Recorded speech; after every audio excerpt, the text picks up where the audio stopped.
Hello and welcome back to the Blizzcon stage here in the Anaheim Convention Center. This is the HGC Finals here for 2017, and we have got an incredible audience of fans here at Anaheim. Thank you so much for joining us online and, of course, for being here in person. And you know what, guys? Can you guys do me a favor? I want the online audience to know what they're missing. Let's give them a quick shout out on the count of 3. 1, 2, 3. Thank you for watching online. Maybe next year you can join us for this incredible experience. It is nothing like this being with you guys, enjoying these games. And let me give you a quick rundown of what we've seen to date. MVP Black took a 2-0 victory over Team Freedom. We followed that up with another 2-0. Team Expert taking out Team Dignitas in the upset of the day. Then we just finished Fnatic with a 2-1 victory over Tempo Storm. One matchup remains. This one is an amazing one. The reigning BlizzCon champions from Korea, Ballistix, take on Roll20 Esports from North America. It's gonna be a good one. Kylaris, over to you guys. Thank you very much, Kevin. Indeed, a lot of emotion riding on this one here as Roll20 will go up against Ballistix. Both teams for which have shown in the past couple of weeks, months, what have you, a lot of emotion, be it someone like Glarung, be it someone like Hooligan in the Eastern Clash. It's going to be good for sure. Welcome, ladies and gentlemen, to the panel. I am here with Wolf, Jhow, and Grubby. And so far today, guys, what we've seen, Jhow, you're joining us at the desk. Did you expect Fnatic and Tempo Storm to go how it went? Nope. I don't think anybody did. I think everybody's just kind of like, Fnatic's going to roll through there. Even myself, I talked to a lot of people last night, a lot of fans around asking me, how do you think these are going to match up? I was like, I don't think Tempo stands a chance. I think Fnatic is too good. But Fnatic looked like it had flaws, but at the same time, Tempo, that game one, looked really good. Just weren't able to close it out. Let's take a look at the bracket to get everyone updated with what has happened so far, as well as where we are right now. As you can see, the results that our lovely Kevin Johnson just rattled off on the stage are as follows, with that moving in through to the round of 4 now. MVP Black, Team Expert, and Fnatic await the next team to join them between Ballistix and Roll20 Esports. And Grubby, Ballistix, they were here last year. They know the taste of glory. They know the taste of that gold at the very end. And they're eager for it again. They may not have won, well, they can't win Western Clash because they weren't there, but they may not have won mid-season Brawl, but they won that BlizzCon. And they shaped a large part of what we know about the meta now. The way they play Dragonshire, the way they play Sky Temple. They are an experienced team, and I mean, they're going for it here. Like, their ambition is #1. Yeah, I think there's a subtext, though, to the defeat that we just saw of Tempo Storm. I think there's a lesson to be learned is using strategies and using play styles, and people call them cheeses, right? But I wouldn't go as far as to call the strategies cheese that we saw from these two North American teams. Using strategies, using styles you've used before repeatedly, you've already shown your hand. I think that Roll20 is going to have to show us something more than running it down top with a boss, you know, on Warhead Junction, for example. I think we're going to have to see larger depth of play. Well, first of all, we're probably going to see a Warhead Junction ban, I would say. Right? You get to a tournament, and do you really want to try and disentangle that or just avoid it entirely? And then the second thing is, of course, Roll20 is the #1 seeded team of North America. They have been rapidly improving. And here they are, the last bastion of hope for North America as Tempo and Team Freedom have fallen down. Yeah. If anyone, I mean, Roll20 is the only one that can do it, but they are very strong. Yep. Well, time now to look at our next match coming up here as Roll20 looks to pull into their bag of tricks against a Ballistix who understands the threat of North America more than ever.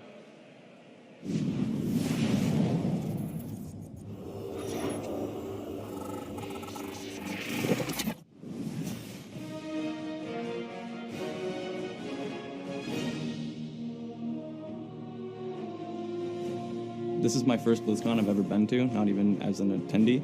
So being able to play on the big stage for the first time just means everything to me. Being able to play here is going to be an opportunity for me to show what I'm capable of and what I've done for the last 9 months. Our first matchup is against Ballistix, and I think it's probably the best group draw we could have had. I think they're probably the strongest team on our side of the bracket.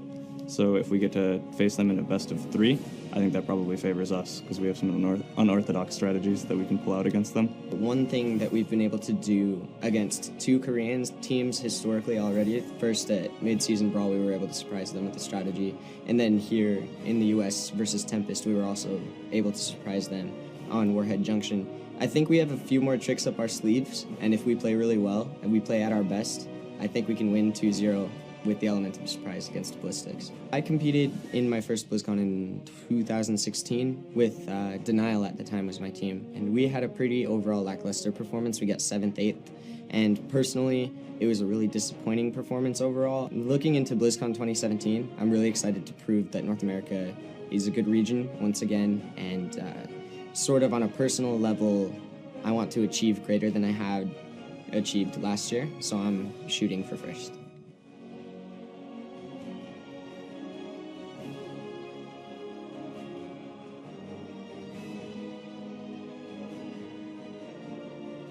이번 블리즈컨 8강 대진표가 제가 지금까지 해외 대회 다 다녀본 결과 지금이 제일 강한 8강 대진 같고, 그 이유는 유럽이랑 한국은 말할 것도 없이 4강 대진이었지만 이번에 북미가 좀 많이 잘해줘서 롤20가 많이 껄끄러워요. 그래서 일단 롤20가 좀 제가 지금까지 봐온 북미 팀들 중에 제일 잘하는 팀이라고 생각하고, 그래서 좀 많이 견제가 되는데 3판 2선만 아니면 좀 마음 편하게 할 텐데 3판 2선이라서 좀 힘들 것 같아요. 먼저 저희가 D조로 1등으로 올라가게 돼가지고 C조 2등인 롤20을 만나게 됐어요. 그래서 그 롤20을 만나게 됐는데 북미에 좀 친한 친구들이 많았었는데 이제 그중에서 한 친구를 이제 만나게 된 것 같아요. 라우롱이 이제 자기가 여러 가지 재밌는 것도 보여주고 저희가 템페스트 이긴다는 열정을 보여줘가지고 그 템페스트를 이기고 저희를 이제 만나게 된 것 같아요. 근데 롤20이 많이 세게 템페스트를 잘 잡았어요. 조합을 잘 짜고. 근데 롤20이 템페스트한테 많은 걸 보여주고 저희랑 이제 상대하는 거 되는 거라서 아마 저에게 3판 2선이지만 아무리 많이 준비해도 저희가 한 번만 막으면 아마 더 이상의 수는 없지 않을까 한번 생각해보고 있어요. 그래서 롤20이랑 블라우롱이 이제 같이 이제 슬프지만 저희가 아마 실력으로는 저희가 아직도 많이 앞서니까 아마 이기지 않을까 생각해보고 있어요. Gentlemen, let's give a massive BlizzCon welcome to the #1 seed from North America. In the red corner, Roll20 Esports!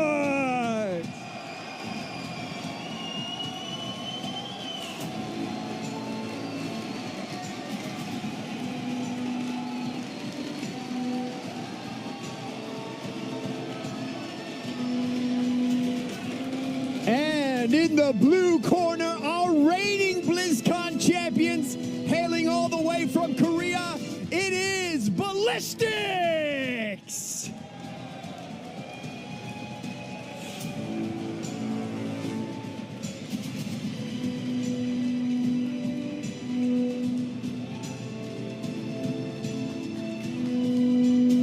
Captains, please, center stage.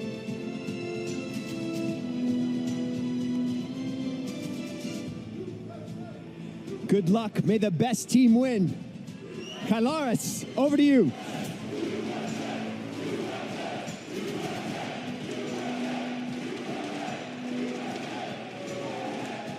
That says it all here as we go into this next one. Roll20 Esports goes up against Ballistix. And overall, both of these teams mean business. They came out, they looked focused, Grubby. There's a lot of emotions, as we mentioned, between these two in terms of how they approach the game, how they get into the game. But this is going to be a big one for these two teams. Very much so, Kalaris. And another big one is how they approach the group stage. Roll20 came from a very challenging group, and we could see that Ballistix is aware of that. The team to beat the Korean team here, Tempest, Roll20 has had to show much of what they had, but they may have some more tricks up their sleeve. On a side note, I don't know, I could only hear it. I was hearing Wolf's thoughts. He was just chanting, Korea, Korea. How did you read my mind? I was actually about to interrupt Kalaris and come back and do that. He's bulimic. I mean, this is going to be a great series. I think that when you look at how Tempest plays the game, the strategies we saw from Roll20, that is a strength of Roll20 versus a weakness of Tempest. Right. Ballistix, though, plays the game safe. They play a punish-heavy style. They've always been famous for that, defending Blizzcon champions. So I think this is going to be a tough series, and it's just a best-of-3 for Roll20. Don't forget the HGC universe out there. You can continue to cheer for your favorite teams here on the BlizzCon stage. We are currently at the 27, oh, it jumped up, in the 27,400,000 mark here as we continue down the line. So thank you very much for all your cheers. Keep those coming in. Are you going to cheer for Ballistix, or are you going to cheer for Roll20? That's the big question here in this next best-of-3 series. We saw, during Oracle Episode 5, we saw that Glaurung, after that win going up against Tempest, was full of just emotions. Extremely hit him hard in terms of the victory that he got over Korea. Going up against another Korean team, arguably a much tougher one, it's a tall order.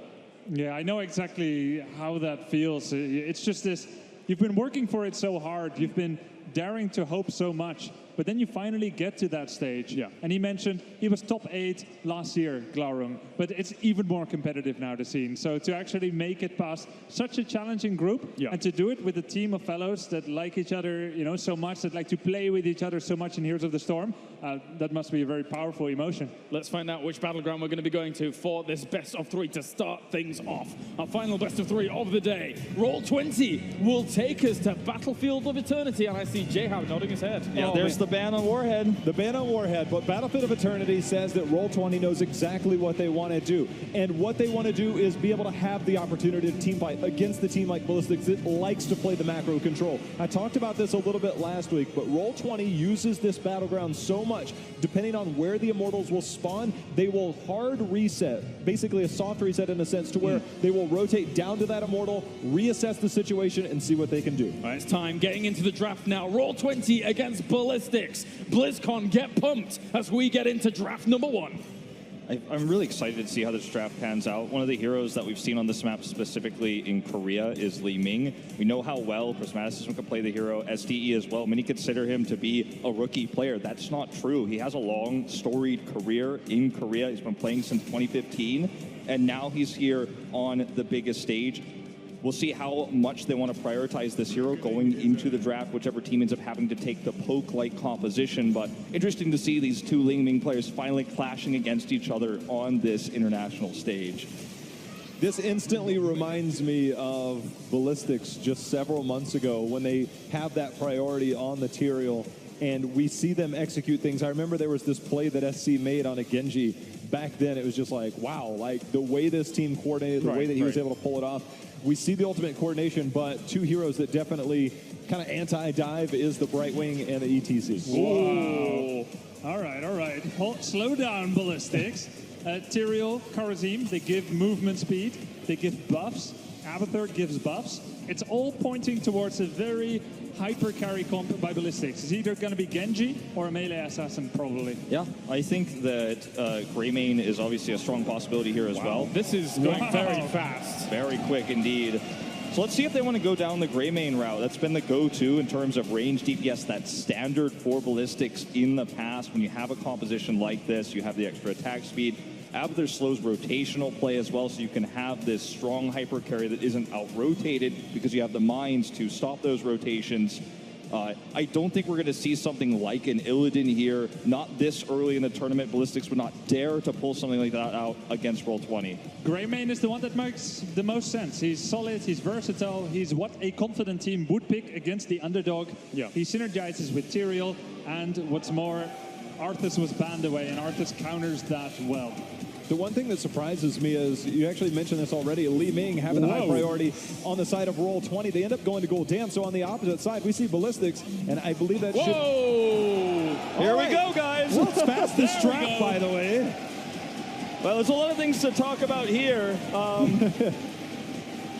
We've got Samar, okay, first appearance in the tournament. Very strong, actually, in the top lane, can do a lot of annoying split pushing, can do a lot of harassment. Very annoying to deal with. But I don't know how this team is going to play this hero. Again, these North American teams bringing out the strats. Does anyone have mid-season brawl feelings? Yeah, I mean, Samuro you know, everyone says he doesn't work at high level. He's a pup stomper. That means he's good in like random games, on the ladder, in the ranked games, uncoordinated. But mid-season brawl, we saw a few Samuros and a few more Samuro bans. Battlefield of Eternity, always been his best map. Yep. And it's so cool, you know, a good Samuro player will pretty much not die. Using Illusion Master at level 10, you can port your real hero to a copy at any time with a 6-second cooldown. So whenever you get caught, if you've got one image gone to safety, you're safe. And then, if you use all three together on an Immortal, you deal so much damage. So it's really good for trading, and you get to get away safely. Very cool pick here. I think one of the weird things about that, you talked about being able to get away, but if we see Taunt come out from Varian, it's easy to identify when you're a pro player, right? It's easy to identify who the real one is, unless we get Twin Blades. Yeah, I mean, I don't think we're going to see Twin Blades. This is not typical Korea, what we're seeing from this comp. I think this is trying to design to win a longer, slower fight in terms of the Immortal. It's such an objective-based comp. The Leeming is just going to be there for the poke. We might even see Astral Presence here. You play defensive, you use that parry from the Varian to defend and poke. Well, we are ready to head into game number 1. It's the final best of 3 of the day. Let's head over to the commentary team, see if Samuro can do the business. NA's last hope and NA's best hope has come to play. But while Roll20 struggled heavily in groups, Ballistix, our previous Blizzcon champions, passed with flying colors. There's so much to break down from that draft. Like the pacing alone, yes. The message being sent by both teams, yes. just we know what we're going to be able to pick. We know what we're going to bring to the table here. But the Samuro out of Roll20, it's going to be in the hands of Goku, and that makes me very, very happy that we see him flexing it out. He has made a name for himself in the North American scene, climbing here to the roster of Roll20, and then to get at his first international stage, they trust him on such a niche pick. Says a lot about the squad right now. Well, we are ready. BlizzCon, I hope you are too, for the most anticipated match of the quarterfinals. Roll20 versus Ballistix. In the blue, your defending BlizzCon champions. It is Ballistix. We have SC on his Li Ming. Hooligan repping the front line, playing the Tyrael. Jung Ha will be on Varian. SDE playing the Abathur. And last is Swoy on Karazim. Let's hear it for Ballistix!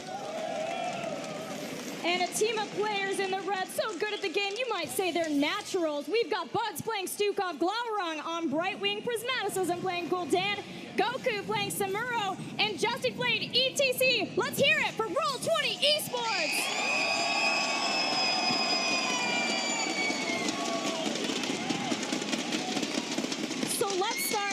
With Stukov versus Tyrael. One of my favorite interactions.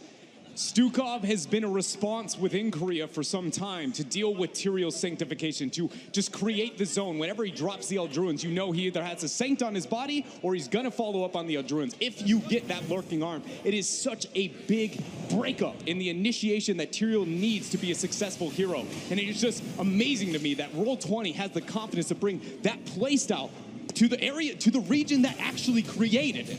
Especially on this very map, because this map has been a problem for Ballistix when Hooligan plays Tyrael versus a Stukov. He's wanted to do things like aggressively invade the siege camp or the bruiser camp, and not being able to get the shaman because he jumps over, and then having the silence underneath has killed him so many times. And that may just be enough to stave off the aggression that Ballistix would like to bring with this comp. And you know, we had the analyst desk, they were dabbling a bit with the variant taunt, with the sevens. Wait a minute, oh, nice power slide away, no CC there. We were dabbling with all the heroic options, but I wouldn't even put it past the realm of possibility of even a Colossus smash here. Yeah, especially because that is Jung Ha playing Varian, right? It is the melee assassin player in general. It doesn't guarantee it. Maybe they want to have the taunt lockdown for whatever happens here. Maybe if Justin goes and face checks another bush as ETC, you wouldn't be able to power slide away from the taunt. And the only reason I kind of talk about that is because we see Korea, especially Ballistix, so very good with Hooligan there onto the Tyrael, following up with Karazim for a large amount of DPS to the single target, and a very good, immediate burst follow-up is going to be that possibility of the Colossus smash. But we see Eldruins drop there for Justin. Glaurung is going to be just fine after dropping a polymorph. Keep in mind, Buds have used his passive there, so very little healing for Roll20. Roll20. Yeah, Prismaticism getting low. First blood of the series is drawn by Ballistix, but the whole time it's been Samuro on the Immortal. So Roll20 needs to make the best of this, but losing 2 here is pretty rough. Yeah, that's a very tough situation for them to find themselves in. Samuro is one of the highest single target DPS when it comes to that Immortal race, but Ballistix, they've got 4 members after splitting the members of Roll20, and now they're going to be very aggressive with this positioning as the halftime show concludes. So where do the members of both teams go? They're just going to trade out on damage. This will favor Ballistix because of the lead they got on the Immortals. But at this point, Roll20 are just trying to clean up the mess that was created from those 2 kills earlier on, get the Immortal health as low as they can so the shielding isn't too dire. And already we find the fact that there is an Abathur composition on Battlefield of Eternity and a Immortal being won here by Ballistix. This is a very grim start to game number 1 for Roll20. Immortal will be pushing in the bottom lane. Right wing to make sure that they are getting that counter siege in the top lane so that Roll20 don't fall too far behind. And it's all about getting the shielding down of this Immortal so it'll move into melee range. Then Goku can do a lot more damage with the mirror images, with the melee heroes that he is playing. Here, I say heroes because he's got 3 of them. They've got it now down with the shields, though. Yeah, we'll see if they're able to get this forward. A lot of damage coming out. Goku's going to go ahead and go into stealth. He gets Glorong with the teleport. Peekaboo revealing the members of Ballistix. Glorong eats a bit of damage with Jung Ha, showing the threat he can provide to that backline. And that was a little bit of what I was talking about here with that pick into the Varian. Almost no matter what direction he goes, he will trade very well into the backline. And I feel like that was a brilliant adjustment into the double support, the Stukov and the Brightwing. It's a response to the Tyrael, but neither one of them can handle their own against a Varian. Yeah, we're starting to see, too, for Roll20, how they may be trying to set up future fights. We talked a lot about Brightwing bombs and how you can set those up with a Genji swift striking in and then having Brightwing set down in the perfect place for an Emerald Wind. But if you have a Wind Walk there from Samuro being able to sneak into the perfect position to split apart the team, maybe that's some way that they can push back a Varian, a Tyrael, someone else, and then push forward somebody that they could kill, like the Karzian. And as we saw the first Immortal phase kind of play out, as Ballistix was sieging up, we find a situation where the Abathur is getting the side soak, Glorong on the side, you know, he's doing Brightwing things, not dropping the teleport too early. But when 10 hits, because of the Samuro play, assuming that we see them go into illusions, this will create split pressure that the Abathur actually has to deal with. Brightwing does not pressure the lane effectively enough, but if Goku is clever enough with those transitions, I would expect them to at least create a problem for the Abathur to have to be able to deal with. And they need to, because Ballistix is such a dominant force in lanes, right? We talked about Fnatic in the last series and how good they are at being able to put the pressure on in every single place and then set up options for themselves. Ballistix is the best team at that in Korea, right? They lost to MVP Black, but even MVP Black, a team who doesn't really respect anybody else in the region when it comes to macro play, plays completely different versus Ballistix because of how good Ballistix are at objective-based play. Well, for Roll20, the very opener here and the intent over the first Immortal phase did not go to plan. We'll see if that's going to be the case. Spawning is very offensive for both sides. Goku's going to go ahead and drop down some of those clones here, but again, there is no heroic. And Glorong on the side, he's worried about that Shaman camp. He's going to be focusing on that. Camp in the bottom lane too. Nobody there to deal, and that fort is low, so eventually someone will need to go and deal with that. Maybe Glorong who goes down there, but that will show that Roll20 are focused on making sure that they don't lose out to that camp, and it'll take Glorong a little while to clear that up. This may be a place for Ballistix to jump on top of some of the members of Roll20. Gonna find Prismat, Hooligan, follow up on the Eldruins. The damage is not gonna be enough to get a kill though. Swipe goes in, tries to drop the punches, but Hooligan gets turned on. He Eldruins and he survives! He's just fine, just barely, but Prismaticism also got low and had to go back. Justing now seems to be the target as Ballistix are chasing him down, but he power slides out and is safe for now. Roll20 are ready to get back into it. Prismaticism turned around and in the face of so much danger, just drained life until the team could come into his aid.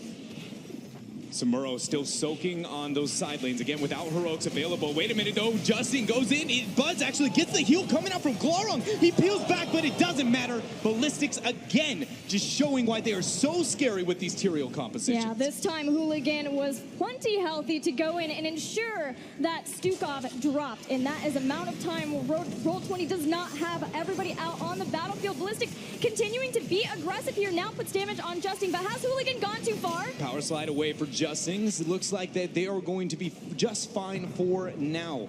halftime show is led here by the members of Roll20, but as Ballistix here backs right on out, you know that they're going to be trying to get this for themselves.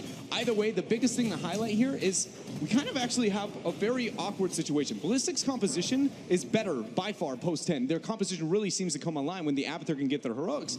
But it feels like so does Roll20's with that side soak here. So neither team is necessarily comfortable forcing, but they kind of like, well, if you're not going to force it, am I going to force it? And it leads to these very long, stalled out things. I expect when heroics come online, though, Ballistix, they're going to be very, very aggressive over Roll20. Yeah, it's a giant game of chicken we're seeing played here, but comes in with the phase shift from Glaurung. Now Justin goes with the power slide. We've got the silence underneath. Norazim falls. The first kill for Roll20, and they're not done yet. Yeah, looking for a bit more. The body block's coming out from Goku. They're on to Jongha. He's able to deal with those clones, and now Roll20's looking to get damage here onto their Immortal. Power slide goes in. Not back. Varian, he's parrying, and he's going to be just fine. Hooligan dives in and is the self-sacrificing angel. He goes down. Jongha quick to follow, and Roll20 is fighting. Roll20 has pulled the trigger, and they get heroic abilities. We've got a lot of separation potential between Horrify, the Emerald Wind, and the Flailing Swipe. Still waiting to see what ETC picks. We've got Illusion Master for Goku. If the Immortal with half shields were not enough to demoralize the members of Ballistix, you know that crowd very much is cheering here for Roll20, the last hope for North America at Blizzcon HGC Finals. Here it is, the push for Roll20. They have everyone but Glaurung here. If the setup is good, though, Glaurung could phase shift into the middle of Ballistix, split them apart. All heroic abilities available for both sides. You see the taunt go down on Justin. Goku's going to pop a couple of clones. The fort immediately is going to drop after. This is still healthy. Yeah, they're not getting too aggressive here. Glaurung is still onto the side lane, not even going to go ahead and teleport in. Now that 10 is here, he doesn't necessarily need to be that split pusher for the members of Roll20. They can head straight down now and start to apply pressure potentially on that bottom fort. Looks like that is the call since that Immortal was so healthy and they didn't want to lose out on the keep towers. How much of this is Ballistix really going to let up, though? All of them transferring down to this bottom lane, wanting to deal with it. We know we have the heroics, but it doesn't look like they're going to get too aggro quite yet. Keep in mind, if this fight happens over this bottom camp that it looks like Roll20 is baiting into, they have far better territorial spells than any of the members of Ballistix. Yes, Ballistix does have Sanctification, and in perfect situation will win these fights, but Flailing Swipe, Emerald Wind, Horrify, and Mosh Pit are all some of the best spells in the world. So Ballistix needs to try and pick fights into lanes rather than these tight chokeholds here over these mercenaries. Those are such good heroic abilities for Roll20, but it also is a potential disaster for the anti-synergy, and it's not something compositional-wise that we've really seen from Roll20 before, but Roll20, we know them from having the synergy, the legendary synergy of North America. They lost one game in all of North American HGC for Part 2. Oh. Justin. Quiet. Justin. Great knockback timing there and a bit of damage response. Everyone, you can see holding their breath for a moment, laughter immediately, realizing Justin is going to survive. But for now, it just seems like these teams are going to be waiting for the next Immortal. Neither one of them has a big enough, siege capabilities to really do anything. They both have built compositions to bring the battle.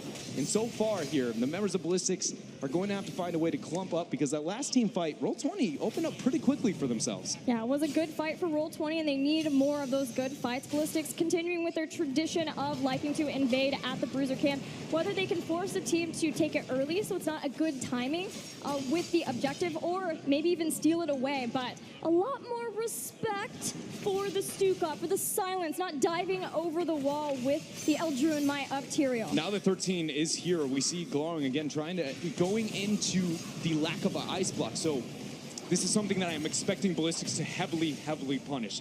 Over and over again, a Western versus Eastern teams. It seems like the Western teams will always take the damage reduction, not going into self-survivability, but I do fear that this hard initiation synergy that Ballistix always displays with Hooligan on the Tyrael might be too much for Glaurung to deal with, but in the top lane, the taunt is the thing that's going to send Goku right on back, and now Ballistix, they're looking towards these Immortals. Yeah, they have a perfect setup for the beginning of this Immortal phase, having 13 neck and neck with Roll20, but having the numbers advantage. Now, Justin has been found, a taunt hits, but he power slides back to safety.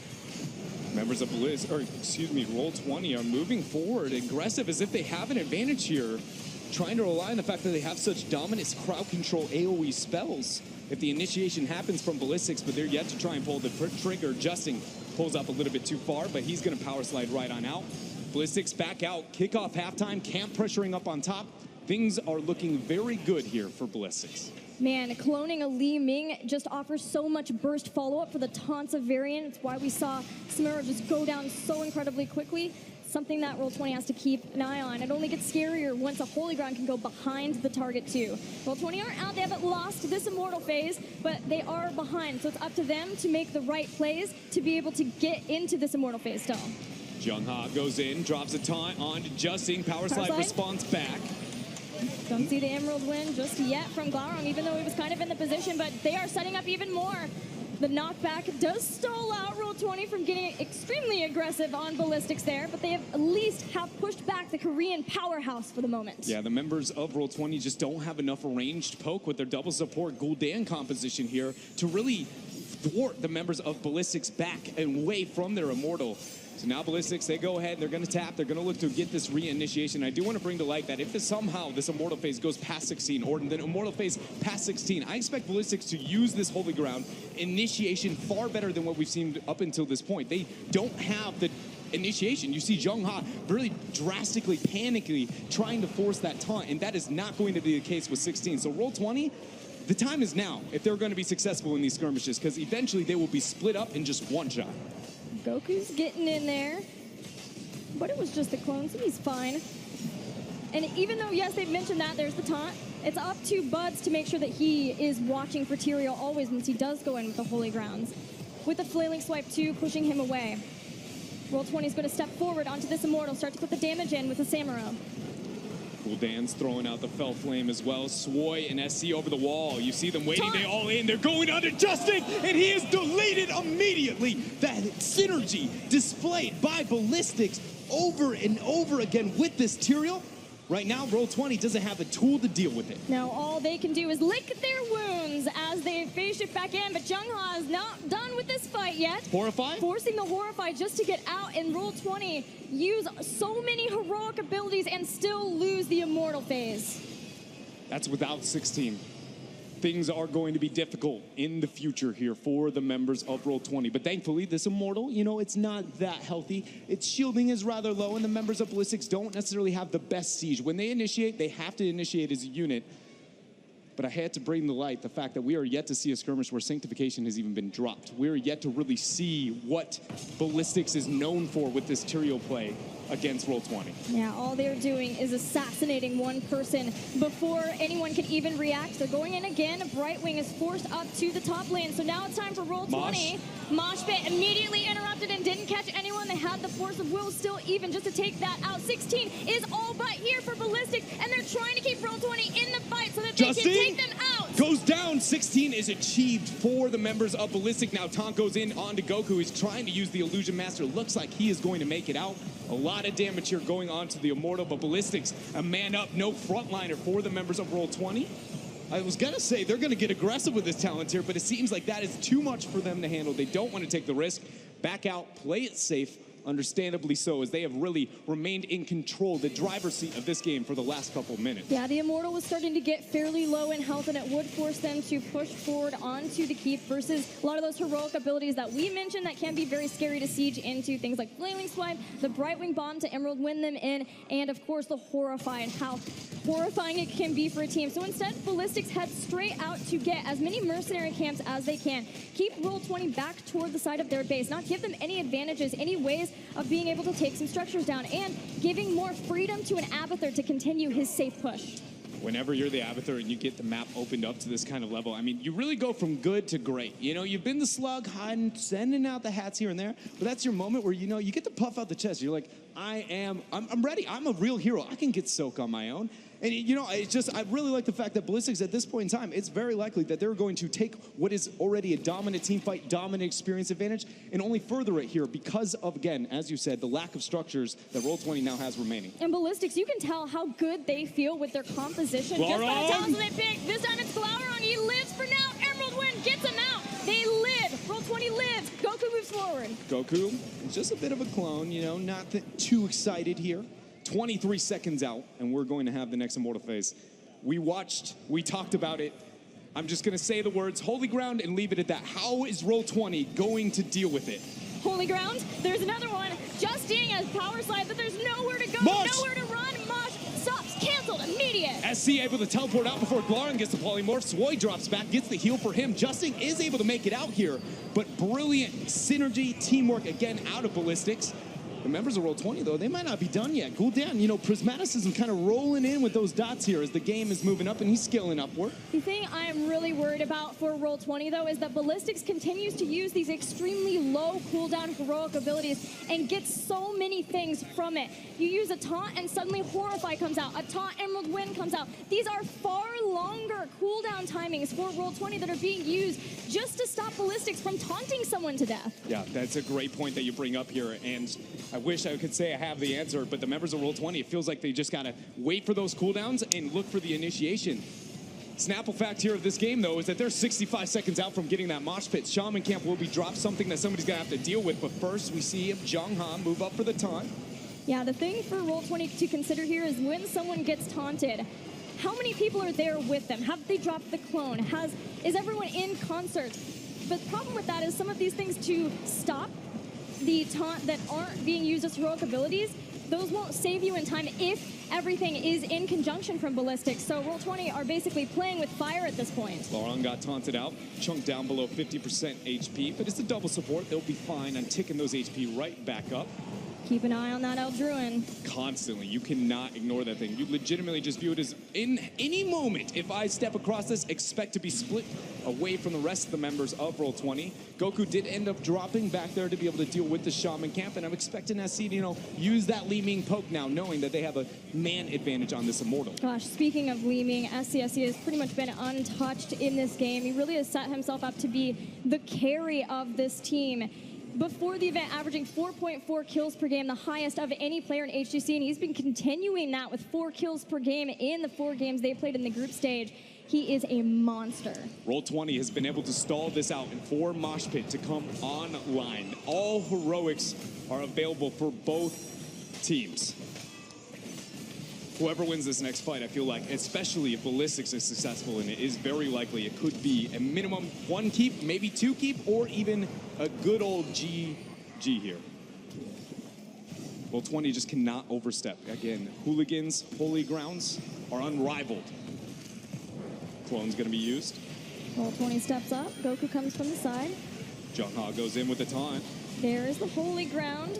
Goku's been taking some damage, but the silence was good versus Hooligan. Justin's going to go in. Hooligan is down! Hooligan is able to, oh my gosh, the Horrify coming out from Prismaticism. They hold their own, but it's not over yet here. The Immortal is still a losing race for the members of Roll20. Taunt goes on to Justin. He's chunked very low. Power Slide to respond. Power Slide's back in. The Polymorph there too. Swoy in danger, has the Palm and will cross.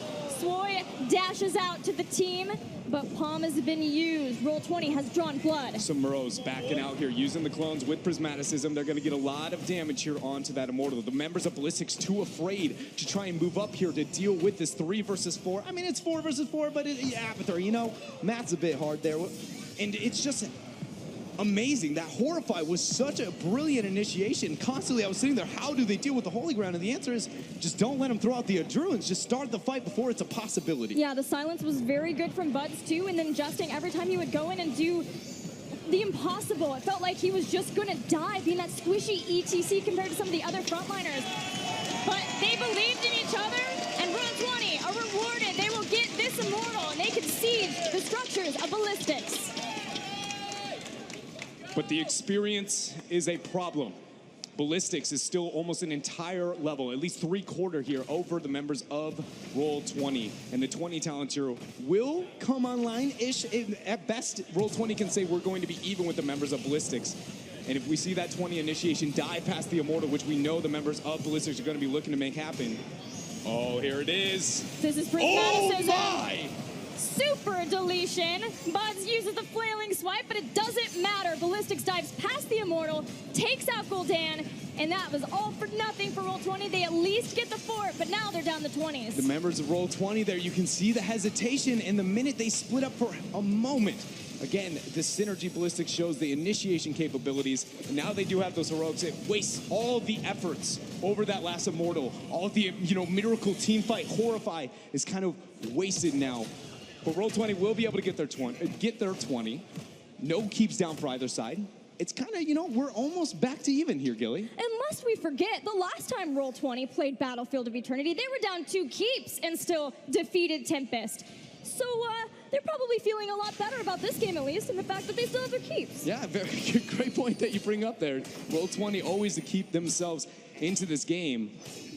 You see Hooligan kind of sharking around that camp, but the members loves to do that. I absolutely adore that positioning as well, because you can just throw out the Eldruins, you have vision, and it's just like, even if you want to take this Roll20, I just can bump you all out of this area. It just forces so many cooldowns for them to take such a weak Shaman camp, and it's amazing the interaction between those. But Ballistix is going to go ahead and abuse their level 20 advantage. They're going to pick themselves up the Shaman as we wait for the next, well, maybe not. I was going to say wait for the next Immortal, but they're not done with this. They're going to try and capitalize on this small window. Yeah, that Shaman camp was not worth Roll20 going into a fight without 20. They need those level 20s now that Ballistix has them, especially when you're looking at things like Hive Mind, Holy Arena for Tyrael. I just want to bring the fact that Ballistix is walking away from this circumstance is very uncharacteristic, considering that we had 30 seconds. I guess the biggest argument would be is that they need the Shaman camp split pressure before the next Immortal phase. But Ballistix is a team that loves to taunt you. If you fail to be able to take the initiation, they'll dance around that keep until you go off too far, then they'll force the initiation and be like, well, that's what happens when you step too far away from home. But that time, not the case, not the thought process. They were willing to very easily back away, not risk the initiation when Roll20 blatantly was stepping out a bit too far. But Roll20 do have those terrifying heroic abilities now upgraded with the continuous wins. You've got the controlled chaos too, and then Haunt. And of course, ETC has a game-changing Storm tier talent. Hasn't chosen it yet, waiting to see what will work best for Justin. He has been the focus a lot, and especially because he doesn't have Crowd Surfer, so once he's caught from a holy ground, he's probably going to stay there. So we may be seeing a death metal here from Justin. And Swoy went into the Epiphany there at level 20, making every backliner's 1v1 essentially non-winnable. Swoy has the opportunity to dash in, he can dash out, and more importantly, he is going to trade up into in every situation. So the members of Roll20 need to make sure that they stay enclumped, sticking together as a unit. Halftime show has started, and it's in Ballistix' favor. Roll20 keeping an eye on Ballistix as they get set up. We're going to see Glowering go up to the top lane, make sure that Apather and really just the push of Ballistix that they've been able to get control of in that top lane isn't too much, but that's going to force Glowering there. He knows. He uses the pixie dust. He's just fine. Just fine, and enough members of Ballistix transferred over that they're unable to make any, backdoor sneaky play with Roll20 moving up now. Glowring's still yet to get the teleport out. That top keep doesn't have any mercenaries to deal with any longer. Hooligan goes up. Beautiful use of the holy ground there, blocking the area for Justin to hit the power slide. It's really amazing to see that Glowering didn't get caught there, because that was a problem point for Roll20 a lot, is Glowering on his Brightwing, this very squishy support. He wants to be able to side lane as the global, but he got caught a lot by a lot of different teams. Specifically against Dignitas, Zalea 1v1'd him twice, back-to-back, and I believe in the exact same game. So that's a great adjustment here that we see being displayed by the members of Roll20 versus Ballistix. But things are still a bit of a struggle. Ballistix has the advantage here on to this Immortal by quite a large margin. Justin seems really far out from the rest of the team. Uses the face melt once Jungkook goes in with the charge.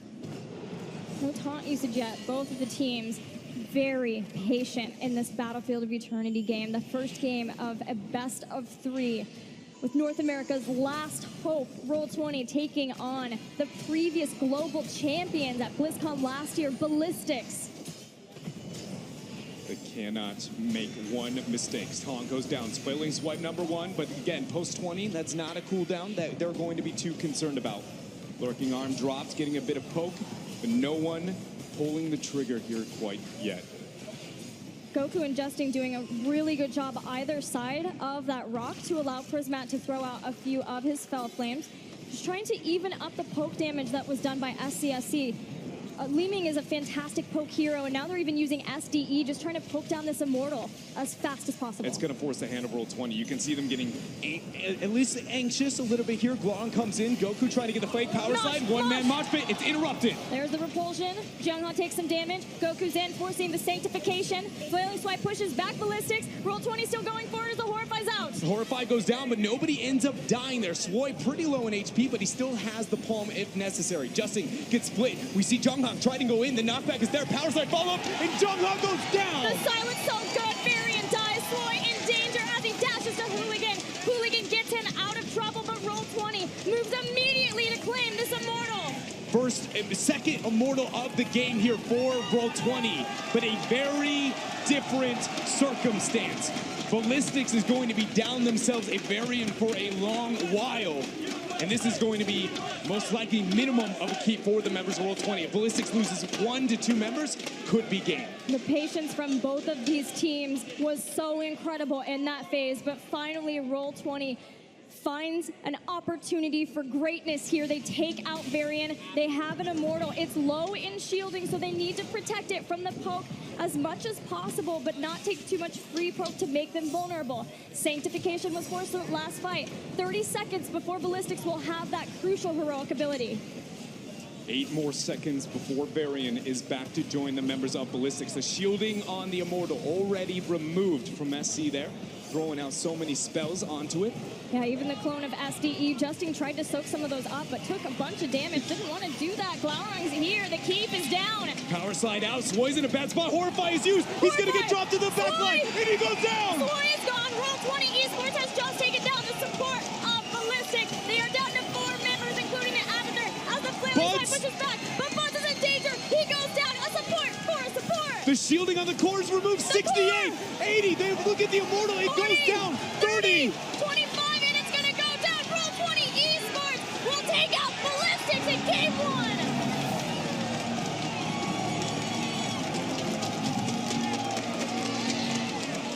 North America is making a name for themselves here at the HGC Finals 2017. The crowd is wild for Roll20, giving all of their support for this team. But it's not over yet. We saw in the last series, Tempo Storm do the same thing. Take game 1 from Fnatic and ended up losing the series. Roll20 has to keep going if they want to take out Ballistix. We've seen what happens when North America pokes and prod a world champion of that last series. And you know that Ballistix is feeling equally as fierce of what we saw out of the Fnatic members. That being said, I feel like we saw some synergy and some individual plays being made from every single member of Roll20. Just even looking at Prismaticism with a high Gul'dan, I mean, he waited so very long to drop a Horrify, but when he did, there was not a single time it did not net a kill for the members of Roll20. Roll20 stepped up their game. We'll see soon if Ballistix can do the same. Let's head back to the analyst desk to see what they thought of game 1.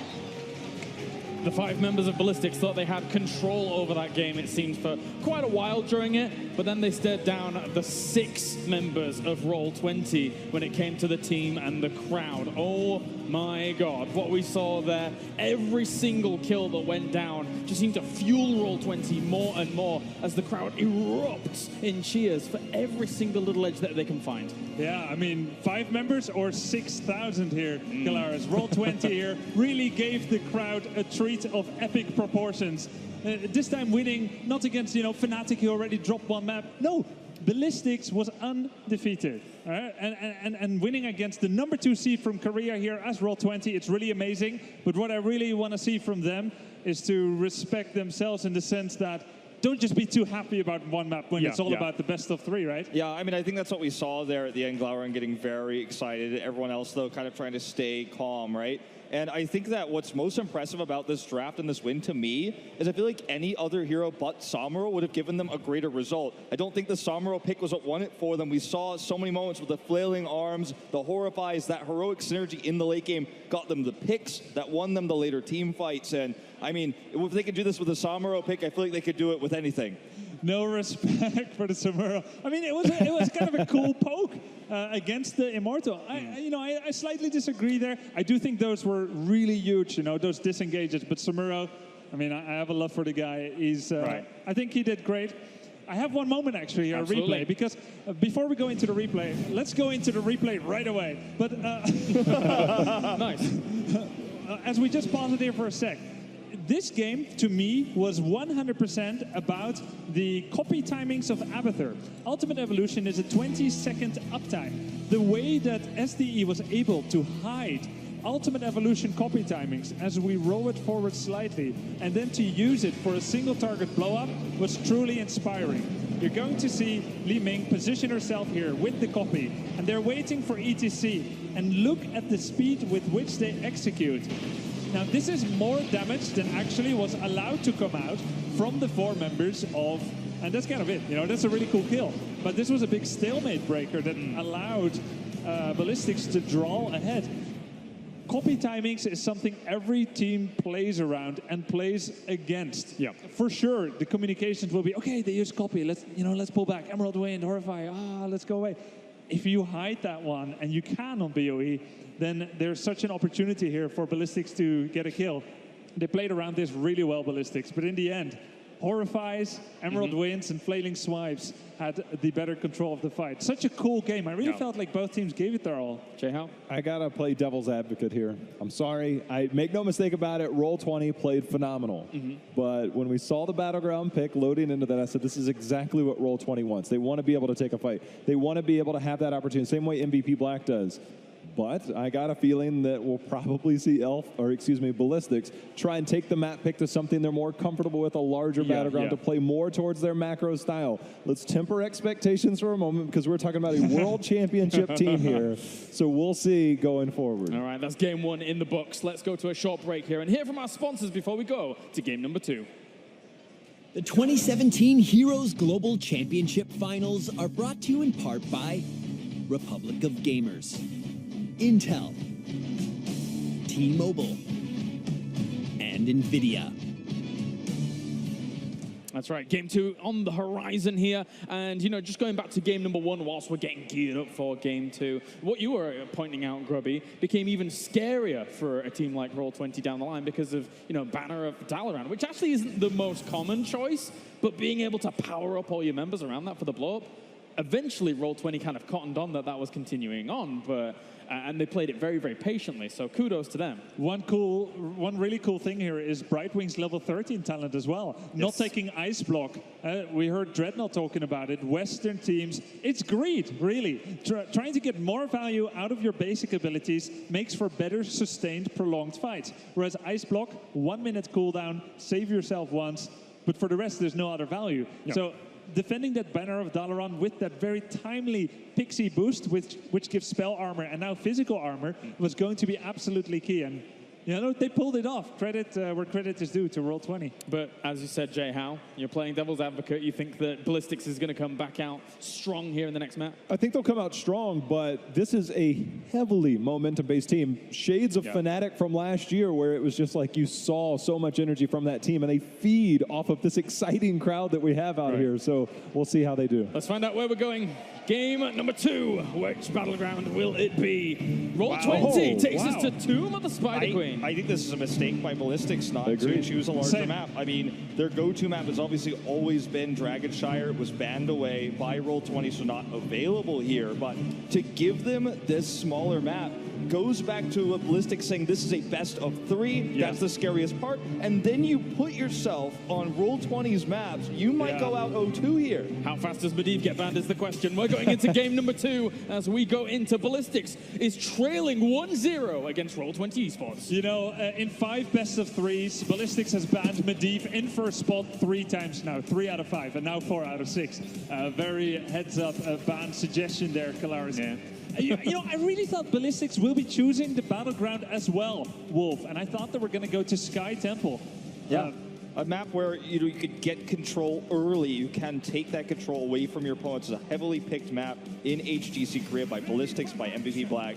They're going to try to, again, draft towards this standard high-tier hero pool like they did in groups, not like we saw in game number 1 where they grabbed the Tyrael first. They're taking a much safer approach. Yeah. I feel like right now we could potentially see the Garrosh. There it is, instantly right away. Now, the thing about this, I want to talk about the Tassadar ban in particular. Tassadar has dimensional shift, can get away from things like that, has the mobility. Furthermore, it also empowers a Valo, which SCSC in Heroes of the Storm, we talk about Korean mechanics. He is the epitome of mechanics, the single best Valo player in the game. He plays that a lot on this battleground, taking away the enabler. And the image that they portray normally on Tomb of the Spider Queen, they force their opponents to ban Medivh against the Garrosh pick on their side. Yeah, there's so many cool elements and dimensions to it. I love it as much as you guys here.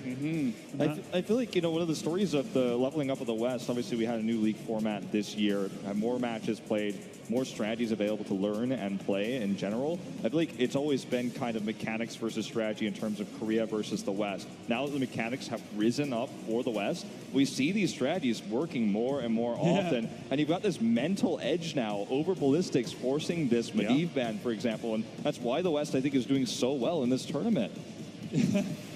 Just so. Genji now comes out, Uther. So you have that Dragon Blade together with the 3-second long Divine Shield invincibility. This is strong, but it's not per se a Tomb of the Spider Queen go-to. Guys ready for a Chromie pick? By who? By Roll20. Yeah. This is an odd pick to me because we've seen so many times in Korea double support Genji. We've even seen triple support Genji. We've seen it on this map. But it's shocking to see this type of pick against a Garrosh, which in Korea is considered to be one of the counters to play like Murd and play like Genji, because of the anti-dive potential it gives. If you use your aggressive movement options to attack, Garrosh tosses you, you don't have an escape, you don't get that reset. Ooh, damn. Yeah, you have Warlord's Challenge so far. Genji up in front, 2 melee. Warlord Challenge could get a lot of taunt value. Well, let me point out at the beginning of this series, the percentages at the bottom were reversed. Quite a bit, actually. All right, so Roll20, obviously we know what they do with Garrosh. We've got that. They go Falstad. We do get the Chromie pick. The Falstad one is probably the most surprising to me here. Yes, very surprising indeed. And, it kind of makes sense because it's disengaged with Mighty Gust against Genji hard engage. And it isolates Genji if he draws the Divine Shield. So he'll be all by himself. Still, this is a high-risk pick by Roll20. Make no mistake, because Falstad's health pool is low, and Genji loves to eat Kentucky Fried Falstad. I mean, he certainly does. Wait. Like, Dragon Blade. I'm from Kentucky, Grubby. Are you? You scare me now. Do you like chicken? I love chicken. You better first ban Genji against Grubby. You hit him on Hero League. But I completely agree. It's risky, but it can be. It's high risk, high reward in the series where you're up 1-0 in the series. I think they have the opportunity to draft something that can give them some big bursty shields. Like, I wouldn't even be surprised if we saw Lucio locked in as the 5th pick. You have the shields to protect against the Dragon Blade. You need to have that disengage against that burst damage. If you can live through the blade from what we have set up right now for Ballistix, you win the fight. The Lucio pick, I think, will be particularly interesting. I like that Greymane in there for SC, but I really wonder if we might see the Stukov again. I imagine we'll see the 3-2 split here coming out from Roll20, use the 3 to rotate top mid, and then have that Rhaegar be able to split there. Instead, D.Va! Well, this is interesting. We've seen some great D.Va play out adjusting, but mostly with those split push strategies we saw on Warhead Junction, for example, where the D.Va gives you a second life bar to just continue shoving, gives you a larger boss control, which can be strong on this map as well. Really interesting draft here. We all see the double DPS. It's not just going to be that hard carry Genji, so it's no longer about the Dragon Blade only. D.Va. D.Va has been picked twice. Yep.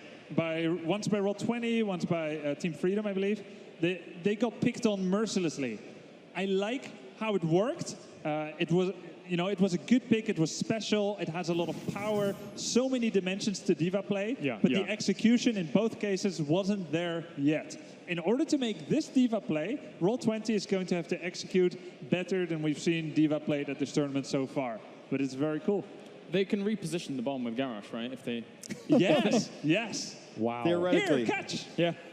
Into You the guys fray, level both 7. have to work on your basketball form. I'm not kidding. It is absolutely Okay, I'm the let me try. shortest person you've ever worked with apart from Gillyweed. I'm never going to play basketball. Joe, can you shoot a hoop for the camera for us? Wolf, show us what a dunk looks like. I'm not going to show you what a dunk looks like. Show us what a dunk looks like, Wolf. Here's how. Here's what a dunk looks like. Slam dunk right on your head. All right. Oh my. Not quite what I was expecting. That's ridiculous. I think our commentators are ready for the second game. Maybe, who knows, as we try and figure things out here. So we're almost ready to go over to them. There we go. Hey, guys. We're ready, but I'm not ready to forgive you, Caleris. I resent that. We've got a diva. We have a diva here. North America's still bringing out what I feel like we might be able to play diva for our own. We're one of the only regions that still consistently play it here, and Roll20 is going to rely on that to do what North America has been able to actually say for themselves since Cloud9 won BlizzCon 2015, that they are going to make it to past the round of 8 all the way here to the top 4. Granted, they have to win this game if they're going to make it there. It all starts here. We've got Tomb of the Spider Queen, so let's head into game 2 with Roll20 leading 1-0 in this best of 3 over Ballistix.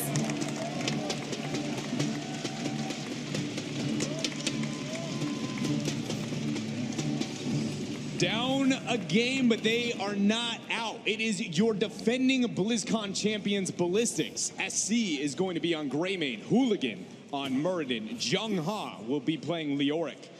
Genji played by SDE. And Swoy on the Uther. Let's hear it for Ballistix! And they may just be Giant Slayers in the red. Glaurung playing Falstad. Buds on Rhaegar. Goku playing Diva. Prismaticism on Chromie. And Justin playing Garros. Let's hear it for Roll20!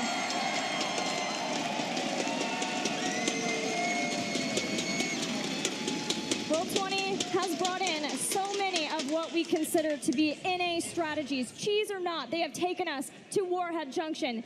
And now they are bringing in a strategy from a team that's already been eliminated, Team Freedom, known for Nasmus's Diva now. It's Goku who will be rocking the Diva here in this game. And the guy I'm going to be keeping my eyes on specifically, other than Justing on the front line, his Garrosh is very, very scary. Prismaticism. The amazing performance he had in the Gul'dan in the last game, and now he is on not only one of his best heroes on one of her best maps. It's just, I'm expecting him to kind of carry the momentum. We got cyber agility, you know? It's Genji, okay? We got a deflex, we got 2 dashes. I'll let you know when things are gonna get scary. But on the topic of that Genji, it's important to bring up here for Ballistix that Ballistix are running 2 heroes that SCSC is known for playing, both the Genji and the Greymane. So now it's up to SDE to flex over to that Genji, and no doubt that SDE will be able to deliver. He's already shown us a leap over the wall, but it is still something to keep in mind for the team fights of Ballistix.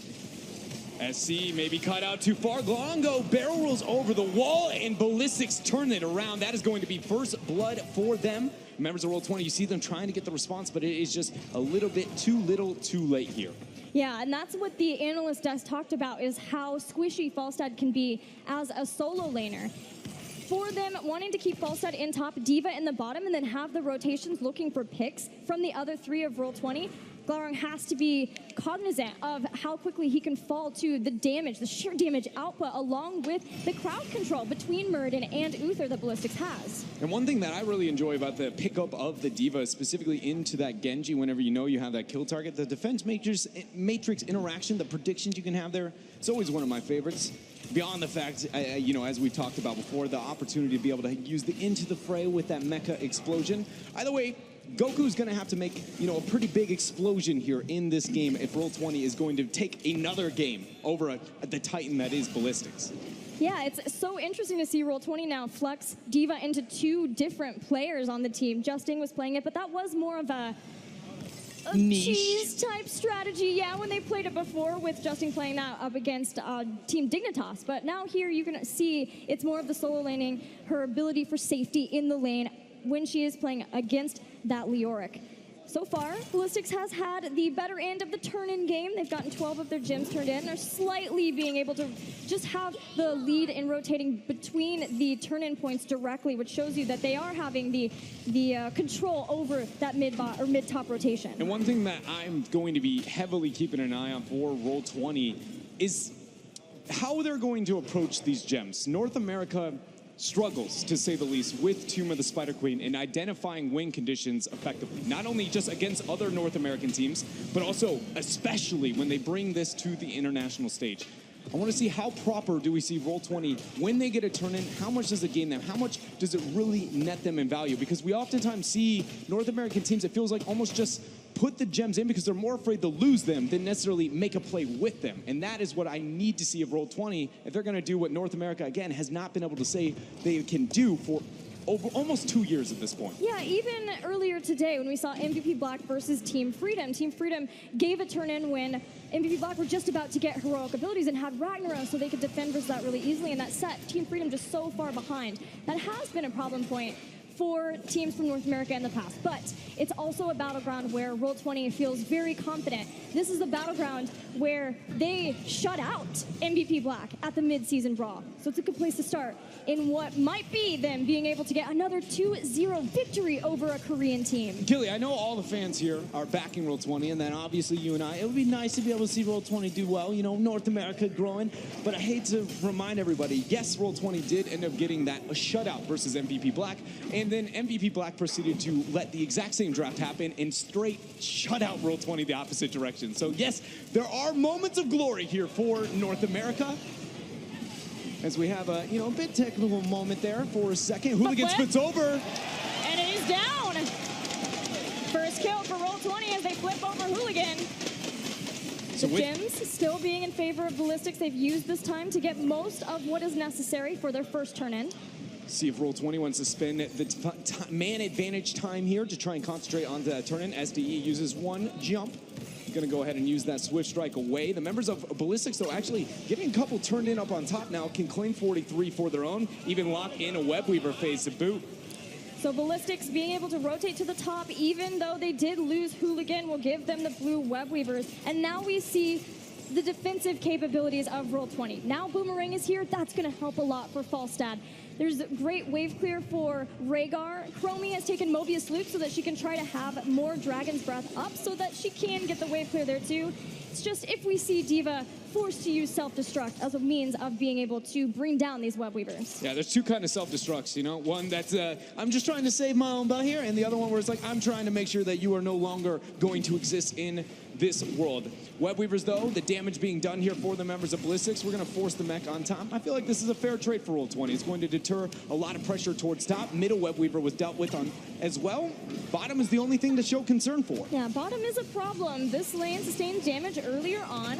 Jungha avoids the pulse. He missed. He's like, I'll just toss you in then. If he ends up hitting that Drain Hope, he actually has an opportunity to be able to survive that by missing that Roll20. Great punishment there. Does come at the cost of a fourth, though. Yeah, not a lot of wave clear here, and the focus that was focused on taking down Jungha. So at least Ballistix gets the fort, and that nets them heroic abilities a little bit faster than Roll20 gets. Roll20, though, has enough gems for a turn in. There's the Entomb. Goku is going to try and throw down the thrusters. Dwarf toss from Hooligan into the fray. Value drag back from Justing. But Ballistix here. Web Weaver phase down, and the fact that Roll20 was able to kite around that initiation without heroics and not lose anything is a very big win for them. Yeah, and when you say anything, you mean 32 gems, because Goku's holding on to a lot, and that is so much in the bank, so much of the bank of Roll20 sitting on little D.Va. Yeah, you're right. It's pretty much about, it is about all that Roll20 has for themselves. But this shows the decision-making here. What I was trying to highlight about North America with Tomb of the Spider Queen and their approach to it, Roll20 is showing that restraint that I was hoping to see from them. Yes, they just now are going to get their hoax. If they end up dying and losing those gems, it's not going to be good for them. But their thought process and decision-making of when they're trying to force a turn in and when they are not is very different than, again, as you put the case example of Team Freedom here versus MVP Black. Flip onto Leo. Toss, immediate taunt as he's throwing him in, so he steps out, but he turns around and has the Entomb, and now Goku's in danger. SDE actually got the Swift Strike in. It forced the cleanse as he gets the Cyber Agility out. Gloron got the flight down, but unable to force a fight, get on the backside, maybe use a gust there. Both teams trading blows. Hooligan gets hit by some sand as he wants to go away, then dismounted again. Chromie is a very annoying to deal with. What I'm looking at here, though, is nuclear option for D.Va, something that we have not seen. Makes the timer 3 seconds longer for self-destruct, but a lot more damage. Meaning the cross synergy, you know, with the Into the Fray play here is going to be very real. If Garrosh Justing there is able to get up to Goku's mech and toss it into the members of Ballistix, it is going to do a lot more damage. It is I mean, 50% or more, depending on how tanky, beefy of a hero you are. Yeah, it does really feel like Roll20 has put everything on the line into that bomb, doing as much damage as possible because they have Warlord's Challenge. They have slowing sands to keep people held down too. Even a potential gust into this. Here goes the self-destruct. A long time will Roll20 have the control of this turning point. Oh! Into the fray, thrown over the wall, no kill. Game top, he dropped onto Justing. He go ahead and brings Sloy into the backlines. Ancestral lands there for Justing, but look at the front. Diva. She gets out of mech. She is sliced through by Genji as SDE rips through Roll20, taking down 2. Wow, Ballistix there was able to turn that around so very effectively. And now, Roll20, though they get the Webweaver phase, they do have the heroes to be able to siege up with it, Gilly. That's what we were talking about. That's a rough point for Roll20 and something that Ballistix were able to take advantage of. Making sure that they had that Entomb and taking out Diva after the self-destruct, recognizing that that was used just for the control of the point, allows for this quick cleanup for Ballistix and an essential waste of gems for Roll20. Yeah, at the end of this Webweaver phase, we're going to find ourselves to where the members of Roll20 are rounding about 50, so it's not too far away from the opportunity of a turn-in, but definitely not enough to get that double turn-in approach that we see teams oftentimes aim for whenever they struggle to get the first Webweaver phase. And as you see for Ballistix, they have themselves a lot of gems remaining.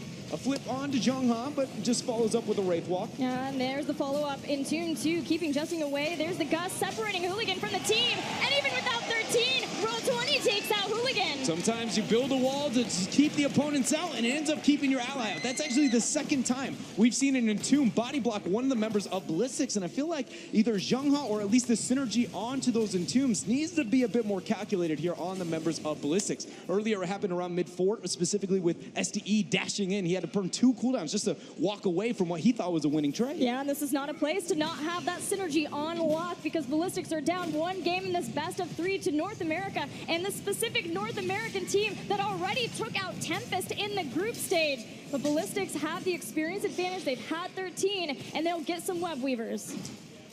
Webweavers here, but the 13 talents here for Roll20, they can essentially now do the exact same thing you saw Ballistix aim to do during the Webweaver phase. Wait for the missed position, hard initiate, dive past the objective, be quick, effective with your team fight, and then get a free clear elsewhere onto the map. So where are the members of Ballistix deciding to group? It looks like mid or top are going to be the focus.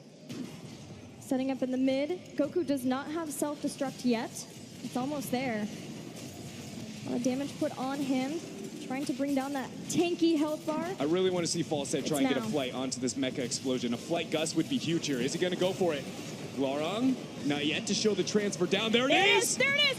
Into the explosion! SDE! SDE's gone! He's out of here! He gets blown up by the members of the drag! The Entomb is there, trying to zone out them all. Hooligan gets the dwarf toss, and he's going to be just fine. Goku chasing in, and it's Hooligan who seems to be the target, but the team will turn, taking down Jungha. A second kill for Roll20. Roll20 showing why you cannot siege into a Falstad. Obviously, the mecha explosion is something to be worried about as well, but you always have to reconsider, where is the Falstad? Can I deal with the fact that I might be gusted all the way into my opponent's base? Roll20, they show signs of life here on Tomb of the Spider Queen, but they are still down in structures. And as we know, on Tomb of the Spider Queen, structures, wave clear, damage on siege, it's really usually all that matters. This team was so patient with this engage, tossing in, and then they had the gust.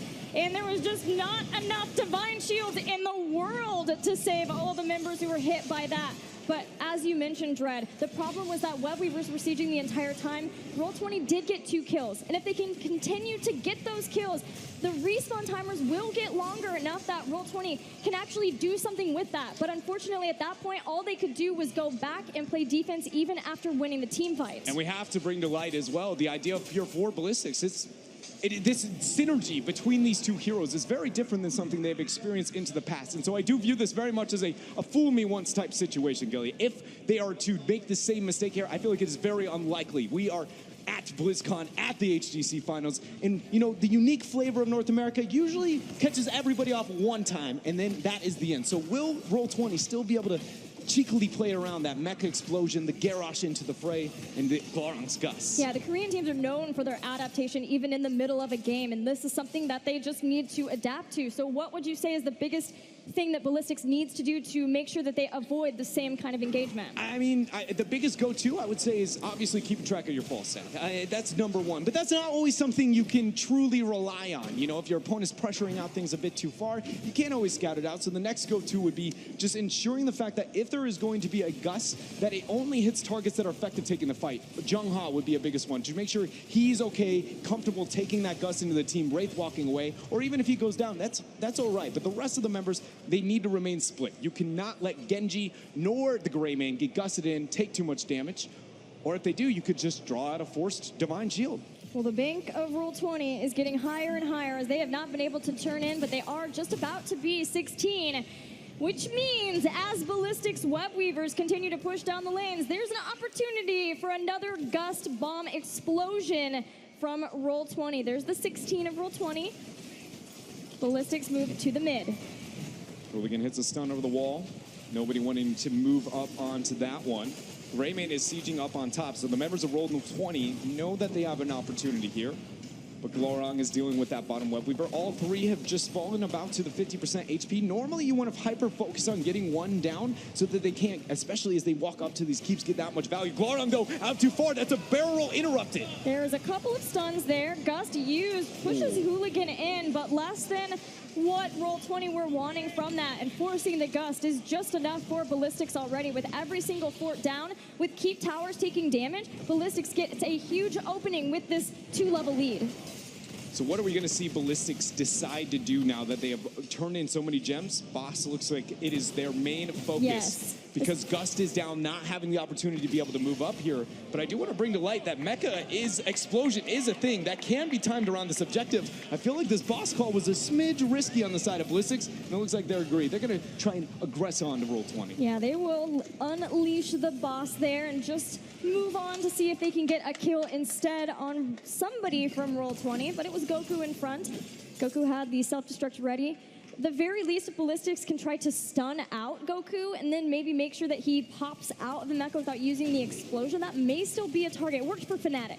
Yeah, I did end up working for Fnatic. I was going to say, you know, maybe like you just go for the wild haymaker, kick it out there, and it's just like, oh, well, we got ourselves a sad avatar. Yeah, that is the only way. I feel like they can deal with it. When the mecha is there on the ground ready to make things happen, if you do not have the HP to deal with it, you just don't have a good time here for Ballistix. But they're fine, even though all these gems are sitting in the hands of Roll20. They've been there for a long while. They haven't been able to really make anything too much happen with those. And with the aggression and flanking that we see now that all three forts are down, Ballistix gets to pick whatever fight they want. There's the taunt. Gives lots of time for the damage from Prismat. Throws out. They get it. They get the kill on Jungha. That's the moment that Roll20 needed. This was the time to get aggressive before 20 was here for Ballistix, but it was just a Leoric. Yeah, Greymane actually got the camp on bottom, so if they can stall this out, it's going to be a problem with mid and bottom pressuring, and it's a Leoric. He's back far faster than that 30 seconds. Interrupt not there. Flip onto Uther. Swoy's in a bad spot, taking a lot of damage. Forced Divine Shield. Yeah, used Divine Shield, and that helps him run straight through the slowing sands. But there's going to be a gust on Swoy. They can't get to him. The pole doesn't connect. They're going to throw over the explosion.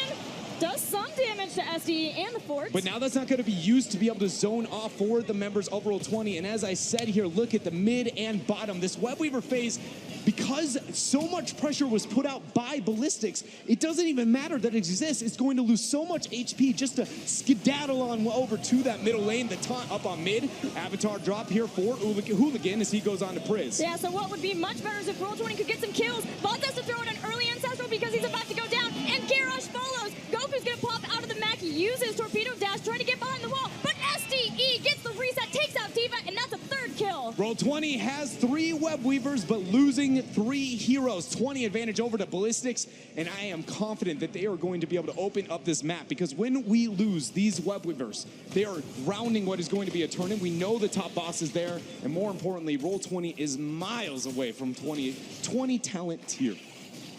Roll20 has shown their hand with the type of composition they were going for. But in this instance, Ballistix are good for some good old-fashioned damage as they wreck Buds. SDE, he's just popping off throughout this fight, then getting the body block onto Goku, making sure that even though Hooligan ended up getting by that time trap, he had enough single target damage and focus with Ballistix to get that kill for them. So here we see the boss taken by the members of Ballistix into the downtime. Conveniently for Roll20, they are not going to have a Web Weaver face, at least immediately, to follow up onto this. Yeah, it's still a little ways out. And the lanes are pushed as such that Ballistix does need to move forward and being able to gather the gems from those waves. So Ballistix is putting all their focus into having 20 ahead of Roll20 and having the boss here. But it's sieging versus the Roll20 composition that's anti-siege, so let's see how it works out for Ballistix. They do not have a Mecha Explosion available there for Goku, so no huge play. And Tomb actually whiffing as well. Flip onto Uther, no Divine Shield. Oh, he gets it off at the very last second. Hooligan, though, moves up, hits the stun onto Goku and friends. Glorong! Oh, he gets the Ancestral and the barrel roll. Roll20 held on. They did hold on, but they are going to lose this keep. Do they lose the game right now? Because they're still long way from 20. There's the double stun, but it's Rhaegar who goes down. Buzz has died. Now Justing's in danger. And now we see the boss going on to the core. Another member of Roll20 drops. Stormbolt lands on a Glorong. STDE goes in, gets a reset. The mecha is there, but it does not look like it matters here. The members of Ballistic are going to send us over to a game number 3. Ballistix holds off, only falling one time to the combo of Roll20, otherwise doing exactly what they needed to do to hang on in this series and tie us up 1-1. As I said before, it feels like that composition was a bit of a fool me once situation. And Ballistix says, fool me can't be fooled again. They're able to hold this off, stall it out here, and bring it back to game number 3. That being said, like the last series when we're reflecting over what happened when North America claimed to game number 1, Roll20 looks far better transferring over to game number 2 here. So I do remain, slightly optimistic towards North America's last hope. And Roll20 will have the choice of first pick or battleground choice. So whatever strategies remain, whatever NA flair Roll20 can bring to the previous global champions of Ballistix, now would be the time to bring it out. Now's the time to put all the cards on the table. We're going to go ahead and send it over to our analyst desk to get a couple more thoughts on that last match. That's right. It seems like Ballistix woken up here in this game, although it wasn't without its dangers, it wasn't without its scares. We figured that there might be a little bit of throwing action. I'm not even going to try it again. With that bomb from D.Va. It worked out a little bit to start things off, Grubby, but in the end, it wasn't enough here for Roll20. Yeah, I mean, we took a very cool level 7 talent here, nuclear option on for D.Va. So you actually add 3 seconds to the 4-second detonation period, making a 7-second period. But it gets a lot stronger. Yeah. But there's also more reaction time. So you really need either to use Into the Fray Garrosh Throw or Mighty Gust to make it work. And, like the cast has alluded to, Ballistix wisened up. We have one of those moments. No, go ahead. I was just going to say, we saw a few moments where there were some overextensions from Ballistix, and this might be one of the moments you're alluding to. So possibly. As we jump in here, this is actually a moment for Ballistix as we go into the replay, because the D.Va mech was used to get the turn-in. And we saw this time and time again, that the turn-in... pause for a second here. If we just roll it back 2 seconds, we see that Falstad... Falstad is not in any danger. He's afraid for Garrosh. As we roll it forward again, he's going to end up using Mighty Gust a little bit early, actually before Entomb comes out, because he was afraid for Garrosh. Another cool thing here that happened is that Garrosh was ancestral healing here, and it ends up saving him, so it wasn't as necessary to get that Gust that early. It actually allows the Entomb to disable for a longer period of time than was strictly necessary. Glorong had the position possibly to move forward a bit, delay the Mighty Gust a bit, but this comes down to communication. And Ballistix, in the meantime, they did amazing. They recognized that the D.Va mech was no longer available, and they went for it. They went for the play with Leoric there, with Jongha going for the flank. Now, Jongha, he's not just facing one opponent. There's also another much less discussed faction as we roll this replay. Now, here you see that gank on Jongha. If anyone is about to die, it might as well be Leoric, I guess, because he comes back quickly. But still, the way he died, I'm just going to put a bit of a spotlight, because this is minions in their glory. They don't always get a lot of limelight, but here we are with a bit of... I'm glad you could bring us that one, Grubby. Should I have added that one? No, I mean, that was fine. I enjoyed watching the minions. Minions do damage. People forget about it. What are you going to do? Maybe he didn't have enough distance to get out there. It felt pretty bad. That's why they call them minions. Yeah, exactly. I thought there was some cool moments from Roll20, some good reactions to the Entombs. We saw them punish some of the aggressive play we saw at Ajonga specifically there, forcing the Gust into the Entomb, using the Entomb against Ballistix, and some heavy dives into that larger explosion you were talking about. So I feel like at the end of the day, Ballistix wisened up. But I think a lot of this comes down to Roll20 not capitalizing on the lead they had, not continuing to turn in, playing a little bit too passively, which they're not known to do. And Ballistix just won the longer game, taking those better late game fights. The whole thing about that, and it's always a matter of like, all right, that's cool, but what else do you got for me? And it wasn't like it was a bad composition. We've seen False Dead on there. We've seen their Chromie all the time on Tomb, but it really felt like they kind of forgot there was an objective at times because their turn-ins, they ended up dying twice right after turn-in. We saw another mech explosion try to get value, and it just wasn't there. It seems like they just didn't get the dividends out of that to be able to do more. Right. I don't even think they took down a single fort that game, but I imagine they'll probably have some more tricks coming up as well. So we'll see what they do next game. Maybe. We have one more game left to go. Ballistic fights back. They bring game number 2 under their control. We'll be back with the final game of the day in just a few moments' time. 2017 Heroes Global Championship Finals are brought to you in part by Republic of Gamers, Intel, T-Mobile, and NVIDIA.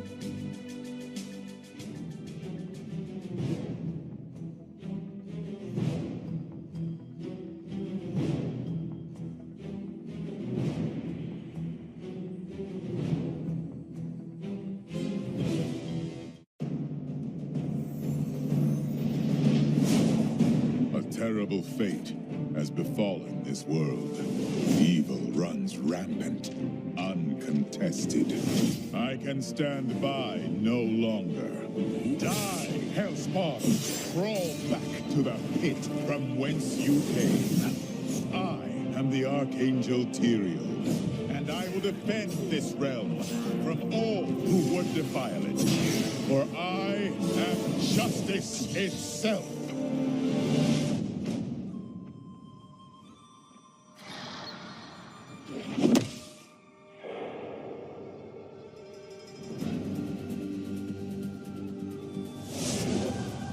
In his youth, Genji Shimada lived a carefree and self-indulgent life.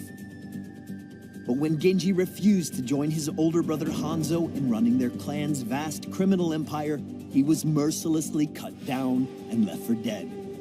Bound by Overwatch and given a new cybernetic body, Genji struggled with his dual nature until the Omnic monk Zenyatta taught him to find inner peace. Now in the Nexus, Genji uses his elite ninja skills to fight for what's right. Genji is an opportunistic, mobile assassin who can tear apart a weak backline. Genji's trait, Cyber Agility, allows him to quickly traverse the battleground. When activated, Genji leaps into the air and lands at his targeted location, jumping over any impassable terrain in his path. His first ability, Shuriken, launches a fan of 3 ninja stars in the targeted direction. This ability can store up to 3 charges, and its cooldown refreshes all 3 charges at once. Deflect is Genji's primary method of self-defense.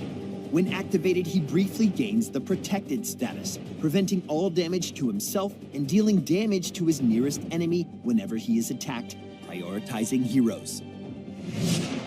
Swift Strike serves as both a damage and mobility tool. Genji dashes forward a set distance, damaging all enemies in his path.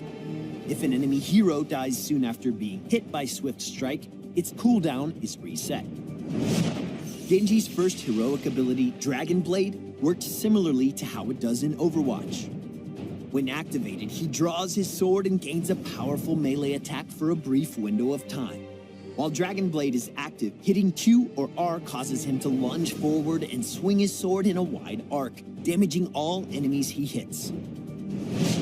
X Strike offers Genji a more front-loaded heroic option in terms of damage. He leaps into the air and carves 2 giant slashes into the ground, damaging all enemies they hit. He then delivers a third and final attack as he lands, dealing heavy damage to all enemies in the targeted area.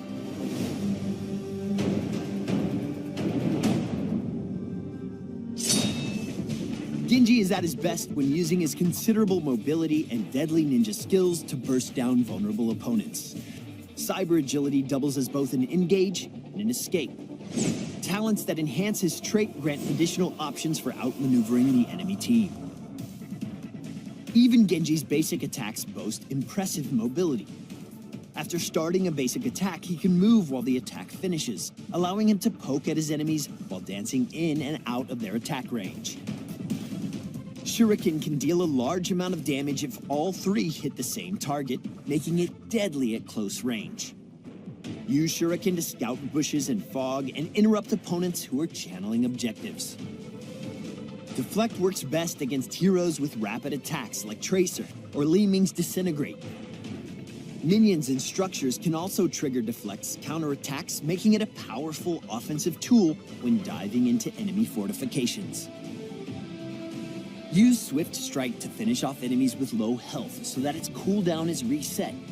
Swift Strike always travels a set distance. It can land you in a tough situation if you're not careful. When fighting against Genji, use stuns and silences to interrupt Deflect and prevent him from escaping. Dragon Blade is particularly strong against isolated enemies. Split lane pushers like Gazlo, Zagara, or Asmodan are prime targets when activating Dragon Blade. The ability lasts for some time, so it can be used for clearing waves if all nearby heroes have been cut down before it ends. X-Strike offers Genji a powerful burst damage option.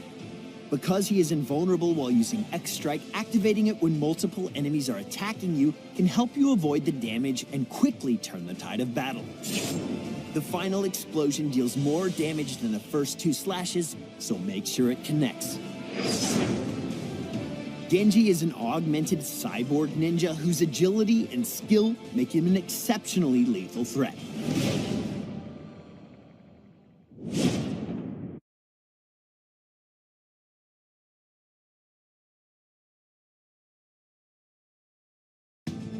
Welcome back to the HGC 2017 finals here as we have one more game for you today as Roll20 goes up against Ballistix Esports to find out who is going to be moving on. Ballistix Esports? That's weird. I kind of mixed the names up for a moment there, but whatever. As we have one more map. We're all esports. We're all Ballistix, esports. Roll20. There you go. And you know, who's going to go up against Fnatic? It's either one of these teams. It all comes down to this. Last hope of North America rests on the shoulders of one battleground. I think it's really important that Roll20 won the first map. It gives them the opportunity to choose map now after the loss here in game number 3. I think they have to go to it. They have to avoid playing on one of those larger maps that Ballistix would love to choose when given the option. Well, let's find out what it's going to be, Jay. What do you think? Well, before we ever even came back on, I could probably pick Braxis. Oh, this is risky. I find this to be very... But here again lies in the fact that Ballistix can't just out-macro the map to go kill the core. So, I mean, you can do it through altars, which force team fights, which is what Roll20 wants to do against Ballistix. You have to get the altar first, though. If Ballistix is able to take the first altar and defend it, you're going to be the one who's on the opposite end, the attacking end there. And Ballistix and Korean teams are so good at doing this. One more thing to point out is that Roll20 picked map 3 times in a row. Yep. And so they basically said to themselves, we don't actually think draft is disfavored against us when we give away first pick. Because this value of first pick is actually dubious. It depends on the meta and the powerful picks that are out there. And so Roll20 just gets the comfort of pick of map every time. And apparently they think they have a better shot on towers than on Braxis. Well, time to get into it then. Game number 3. This is the final game of the day. Ballistix and Roll20 Esports 1-1 currently. The winner advances to the round of 4. It's really interesting to see this Genji ban coming in first. Obviously, STE definitely had his moments of brilliance when there was nothing to peel. I was surprised to see, though, that Ballistix didn't pick up the Tracer they've been going to when available. It was banned both game 1 and 2. Now that they've taken Muradin, Roll20 should be very happy with the task Tracer they have been given. And as you can see on camera shots here, it looks like they certainly are. So a little bit worrisome now for Ballistix. They're going to have to find the answer here.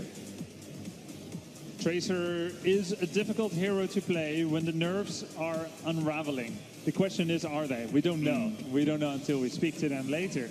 But this is a very strong combination. Not just the Tracer with the Tassadar shields. Let's talk also about the level 20 power spike of Tassadar. If they can make it there. And Towers of Doom, it's one of our longer played battlegrounds. I mean, longer games battlegrounds. Twilight Archon, very strong. Yeah, and who can forget the get stuck for Tracer, Nick's performance earlier tonight, that insta-kill in the kill zone. These are things to be feared from a good Tracer player here. Let's see. They're just going to go to their standard go-to picks here. The Greymane, the Kharazim, that extra damage here. No lockdown provided so far, minus the Stormbolt they already picked up with the Muradin. Very difficult to hit a Tracer with that. The whole thing about this is when I was researching all the different Tracer players, Roll20, it's been several months since they played it. Obviously, I'm sure they practice it, but you talked about the nerves and being in the competitive scene. We'll see exactly how well practiced this is. But I really like the response from Ballistix. We get the Kharazim, which can really help deal with a lot of the auto attacks when you get the Earth ally. We see Greymane as a great counter once you get that lockdown. Now, I really wonder, will we see a potential Brightwing as a pickup for Ballistix to try and get that point and click and then try and capitalize on that? We see the Abathur ban in return to make sure there's no double Greymane as well. I feel like it's the lowest place that Abathur has been on the entire Towers of Doom for this whole tournament so far. Him coming in second ban, or second ban phase, I should say. So there you go. Yeah, we see some first bans, some first picks indeed, but Abathur's win rate has dropped just a little tad. He just lost, like he was 5-1 into the day. Now he's like 5-3, 6-3, something like that. So teams are dealing with him decently. Now, if Brightwing comes out for Ballistix, and let's say Roll20 doesn't pick it up, Roll20 would need Cleanse to save Tracer from a blowout, but they can still pick it themselves. I think right now when I see this, it reminds me of the draft earlier, is that Greymane, he'll be protected by a Divine Palm, most likely. Kharazim has an activatable spell shield at level 13. Muradin is incredibly hard to kill, so I really want to see Roll20 move into some extra type of damage. Obviously, we saw it work out well earlier with Expert, but we had a lot of question marks going into that draft.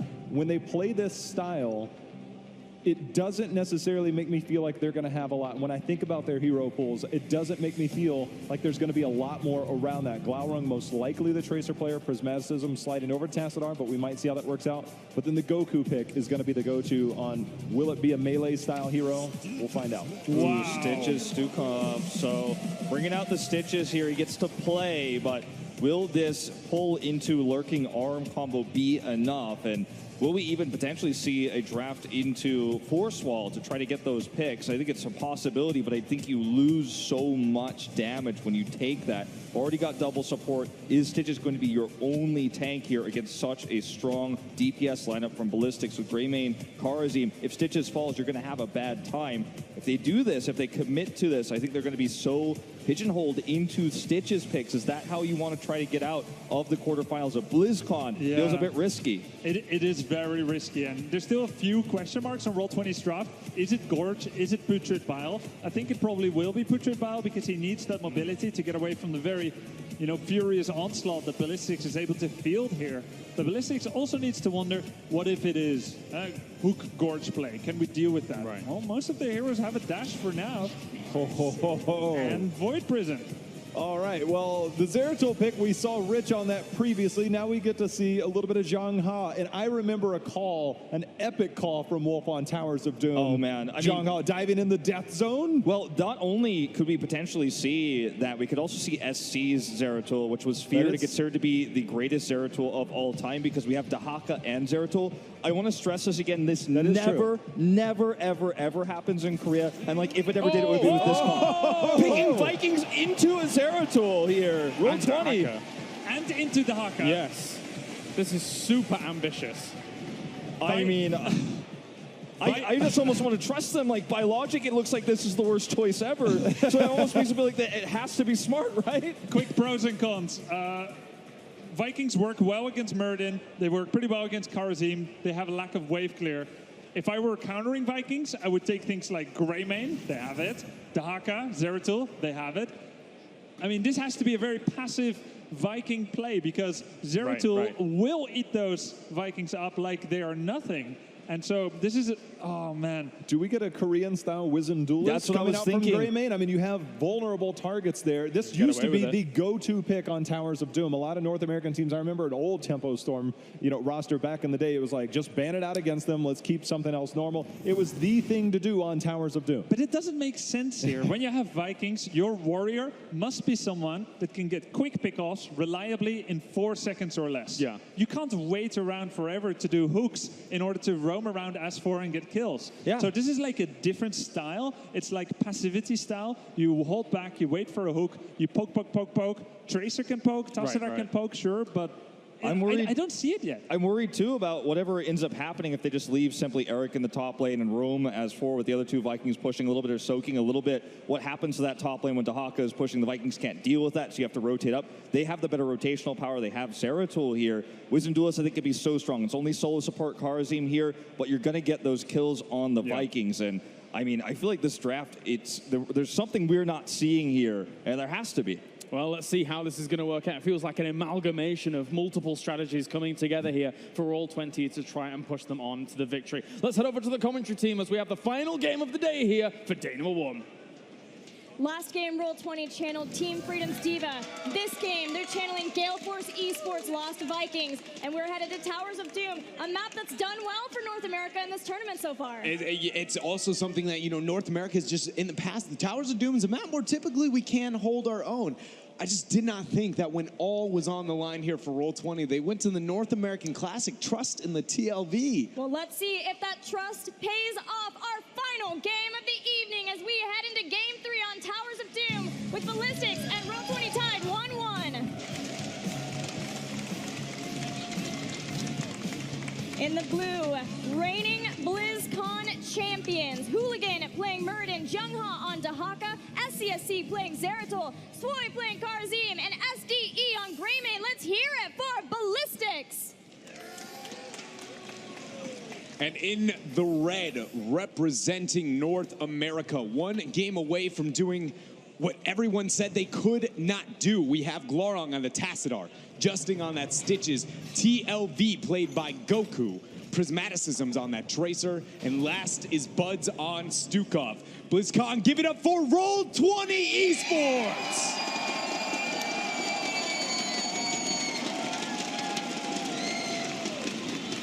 Ballistix may be the previous BlizzCon winners from last year as Eric goes down. But they by no means feel that way. They feel like they are a new team and they are attending the HGC finals with BlizzCon for the first time because of all the changes they've had. Losing Noblesse, who was the heart and soul of the team, and then bringing in SDE, bringing in Hooligan on the team. But they were able to get the victory at the Eastern Clash, and they're close to being able to go to the quarterfinals if they can just get this one last game. Hook attempt being dropped there. Nice silence onto Hooligan, but Swoy's there with the heals. He's going to be just fine. And I just want to bring to light here, if you look into North America's past versus Korea, this is not the first time we have brought out the old school TLV to try and bring up, get an upset against teams that maybe we considered too tough to be able to take on our own. And every single time, Korea has just dismantled it. They are very, very good. It's just not playing into the Zeratul. Oh, wait a minute here. Bud's in a bad spot. SC finds himself the first kill. Jungha with that brush stop. Drag unable to land there with a nice juke out of Justin. Yeah, it wasn't the Vikings that Ballistix were after as they take down Buds and get a kill on Stukov. Everyone can be vulnerable, really just Tracer trying to be the one who can dive into the team, and otherwise it's on Goku now. And it hasn't escaped me to see the role swaps that we've been seeing from Roll20. With Goku now playing the Lost Vikings, with Prismaticism on that Tracer, Glaurung being on Tassadar, being willing to step back and allow the other 2 players, these amazing damage dealers, to be able to shine on these heroes. But so far, the Vikings have lost a couple of people. It does feel like Roll20 here has accepted that they are, all a part of something greater than themselves, setting the ego aside in order to go what is best for the unit. And the reason that they find themselves 1 game away, again, from doing the unthinkable. But we're 5 seconds out from the very first altar phase, and you know that Roll20 wants to claim a minimum of 2 of these with the Lost Vikings. There is Zeratul taking down Eric in the top. Swoy comes in and stops Buds. Now SCSC channeling on one side, while Jungha channels the other. Pulse bomb. It's going to be dropped onto Hooligan. He gets the armor, though, so he's going to be just fine. Jongha did secure the top left altar as well. So when it's all said and done, the members of Roll20 down a couple of shots. Yeah, the trade favorable for Ballistix because they got the Viking kill, and that is the power of having SCSC's Zeratul. Both the Zeratul and the Dahaka, really just about everybody here can take out a Viking so quickly, and that's going to be rough for Goku. He's got his work cut out from here. Yeah, it's going to be a very tough moment there. Party Shrub set out for the members of Ballistix, but you see SC there showing why he is a very revered Zeratul player. So much so that I believe it was even him who busted out the original stacking against Vikings combination with the old Q build Zeratul. Way back. I mean, that's like about a year and a half ago, I think, when that was meta. Yeah, back when it was still gathering power, but not in this case. No stacking yet. We may see a Wizened Duelist at level 7, though, for Ballistix and their Gray main. But at this point, things look good for Ballistix. They have the 2 altars that they're able to get out of that phase. They are able to get a few kills here, and they're starting to get ahead in experience, which versus a Vikings team, that's looking pretty for you to be able to win a game. And typically when, because the Lost Vikings is such a rare pick, how you want to play that map, how you want to be playing is just have such a dominant foreman that you create so many problems that you're getting value out of that side soak lanes. But with Ballistix constantly hunting down Eric, Balog, and Olaf, it just feels like that Roll20 is not getting what they wanted out of that pick, and after the Stormbolt and drag, Buds is out of here. Another kill here for Ballistix. Something maybe hoping that he could get not even a kill necessarily from that, but even hoping hand Buds back. But Roll20, we have yet to see what it is this strategy is designed to do. Yet to see any breaking point for them as the Vikings are dropping like flies in this game. Yeah, they're going down very, very quickly. But a moment maybe to turn things around is, keep in mind, this is a pre-10 full level lead for Ballistix. They draw up the dimensional shift. No one too hasteful to get onto this channel. Eric's scooting on up here as he's going to go ahead and stop that in, but quick to respond is Hooligan. Well, this is a better situation for Roll20. There's just the single altar. There's the flank. Drag hits on Glauron. Gets out. No, he doesn't. He is taken down, and so is Stu. Got 2 quick kills for Ballistix. They get the drag on adjusting. Pulse Stitch is out. He wants to play, but maybe not with the members of Ballistix. Finding another kill there onto the Lost Vikings, and it looks like Ballistix here is just going to really get this game snowballed out of control. Yes, a 2-level lead, roughly 1.5, but this early in the game is not something you see so often. Especially against a Lost Vikings composition. If Abathur is the I'm going to lose the early game hero, TLV is the I'm going to win this early game. It's very different than, maybe a Tyrande composition, but the fact that this is the case for Ballistix is a very grim story here for the members of Roll20. They back out. They're going to pick themselves up a boss. We're a long ways away from heroics. At this point, I'm ready to sit back and see what is Ballistix going to do with this huge window of opportunity. Yeah, Ballistix is feeling good to go get a boss instantly at 10. They have to be having their cake and eating it too. They even took Wizened Duelist, and they are halfway through the stacks of that. So that means that SDE is just going to get scarier and scarier in fights. Not to mention the heroic abilities, Void Prison. I think I want Longboat Raid. I'm still back and forth on the heroic choice here for the Lost Vikings. I just feel like play again, though, and maybe has better team fighting post 16. I feel like Roll20 should not be looking for 16 as a go-to strategy anymore with how dominant Ballistix has been. That being said, it's not like things turn around here for Longboat Raid either. Ever since long ago the nerf came in, it has really kind of been a non-respected heroic until 20 comes online. Heroics are almost here, so we'll see if that is the case. Hooks have not really been doing much for Roll20, and they have had to back off and continually just give and give and give to Ballistix. But now this might be the place where things change. Now that we have Gorge, it is play again. We have the opportunity for some great isolation away thanks to Gorge and then the flailing swipe. I feel like SC has legitimately kept Goku's death timer eternally up. At this point, he's just finding, here's an Eric. Yep, there is an Olaf over here. Very good job of constantly keeping pressure there on the Goku. Justing, he's in a bad spot. He ended up getting the Gorge, though. There's isolation on Bud, so he can't even help with this. He throws out the flailing flailing swipe and immediately stopped from the Void Prison. This is not going to be good for the members of Roll20. Ballistix constantly getting the flank around. Prismat drops the pulse bomb, gets the recall in. Buds ends up dropping there as the channel is secured here for Ballistix. Going for the throw is SDE, but he's unable to find himself that kill. Yeah, it just goes to show not only how weak the Vikings are to this kind of dive-oriented play between the Zeratul and the Greymane, as Vikings are just assassinated by Ballistix, but even Buds' Stukov is very vulnerable to dive from that. If they get on top of him, the flailing swipe, they can avoid that from that. So things aren't going as planned for Roll20, unfortunately for them. Max range Stormbolt just barely whiffs there on to the Tracer. Prismat, though, will be able to survive, but we are 8 minutes in, and already Roll20 here, below the 50% HP onto the core, less than half that of the members of Ballistix, now rounding another talent tier advantage over the members of Roll20. Again, I oftentimes at this point sit back and I go, where is the future plan? But at TLV composition, you're supposed to have this lead into your favor oftentimes. There is a late game power spike I'm not giving credit maybe to, and that is the Fury of the Storm potential post 20, the split push pressure into all 3 lanes.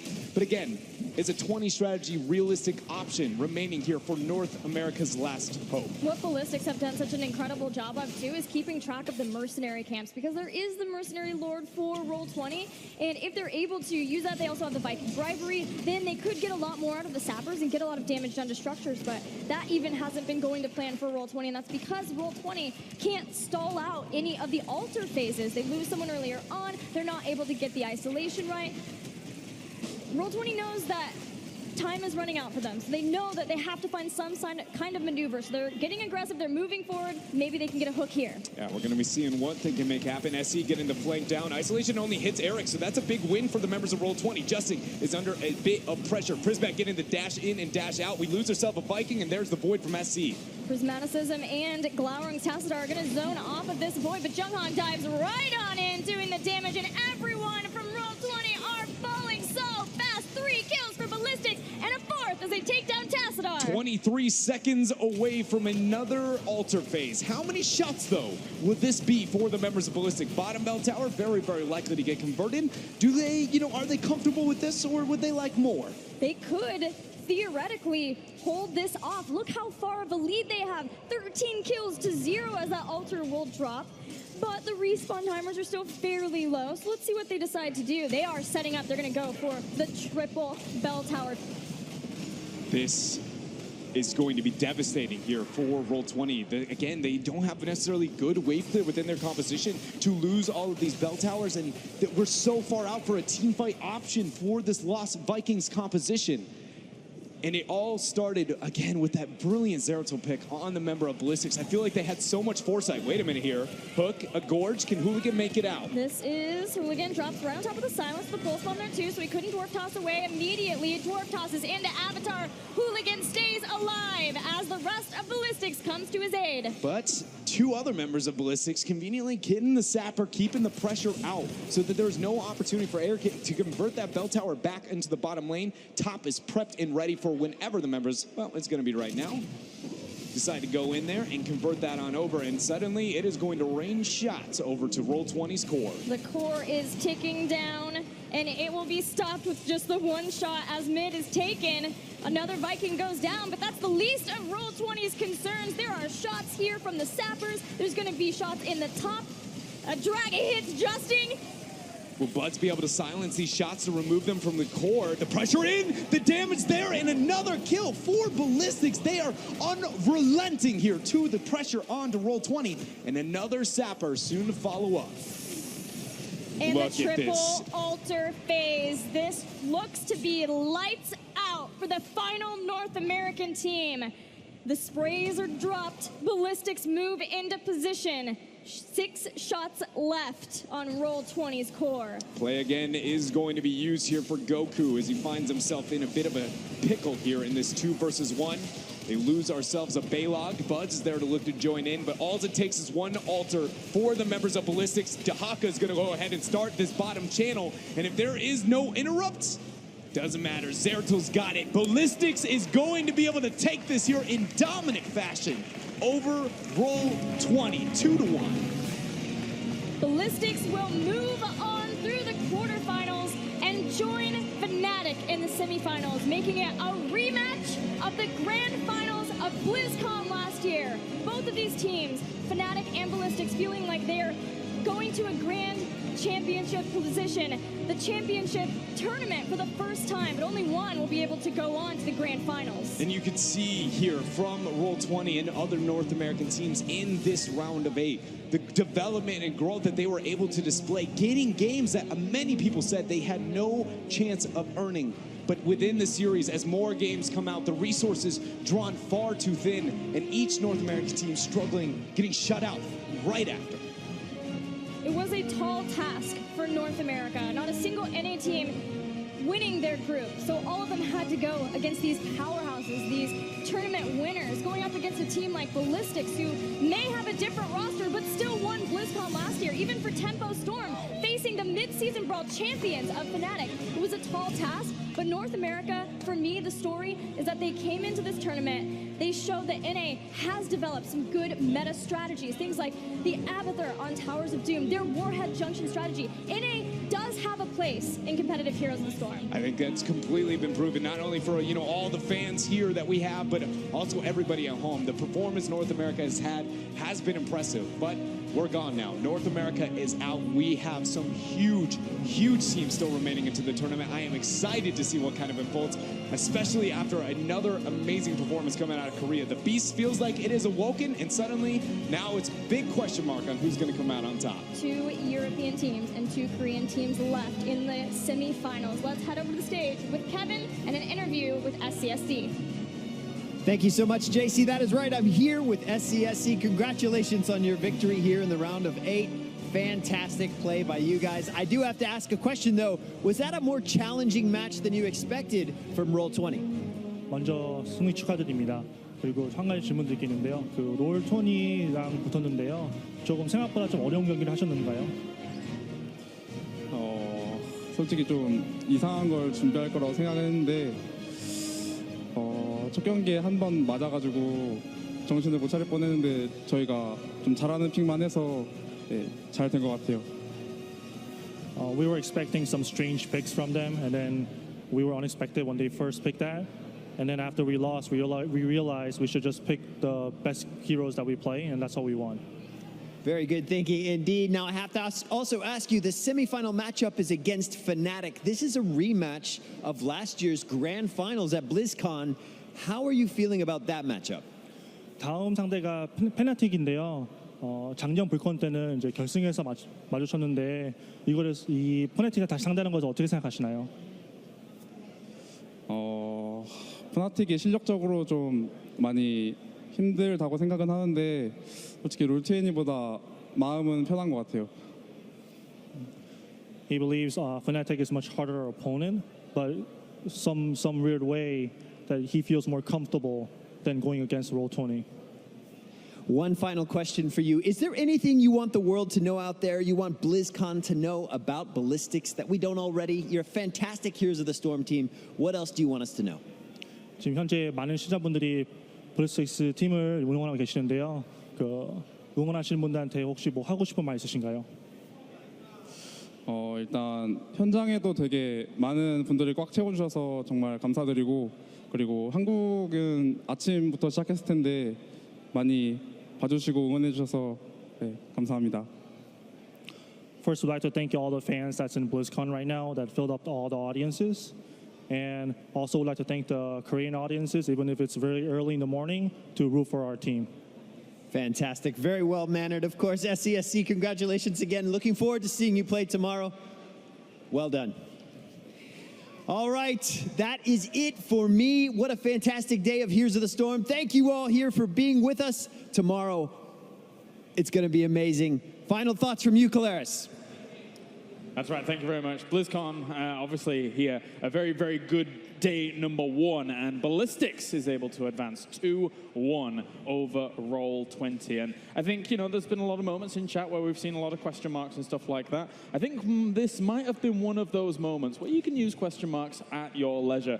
It was a difficult game there for Roll20 in the very end, and we were theorizing a lot of those components, it felt like 3 different drafts kind of slotted together. Yeah, that's kind of how it was. Stitches can work with Gorge, Abduction, together with Medivh. Tassadar Tracer can work with a solid front line or a good cleanse, which wasn't there. And Vikings can work if it's not being countered by a really heavy double lane push like the Hakal or Leo or Zul. And when it's not against a really good Viking hunter like Greymane, Zeratul, or Falstad. So it's kind of like three things that were really not working for Roll20. Yeah, I feel like, unfortunately for North America, this was the saddest ending we could ever have. And I said on the draft, I feel like there's something more we're not seeing here. And I think this is one of those things where we'll find out later there was a strategy or perhaps something went wrong in draft or there were calm issues. We saw Glowering very upset after the loss.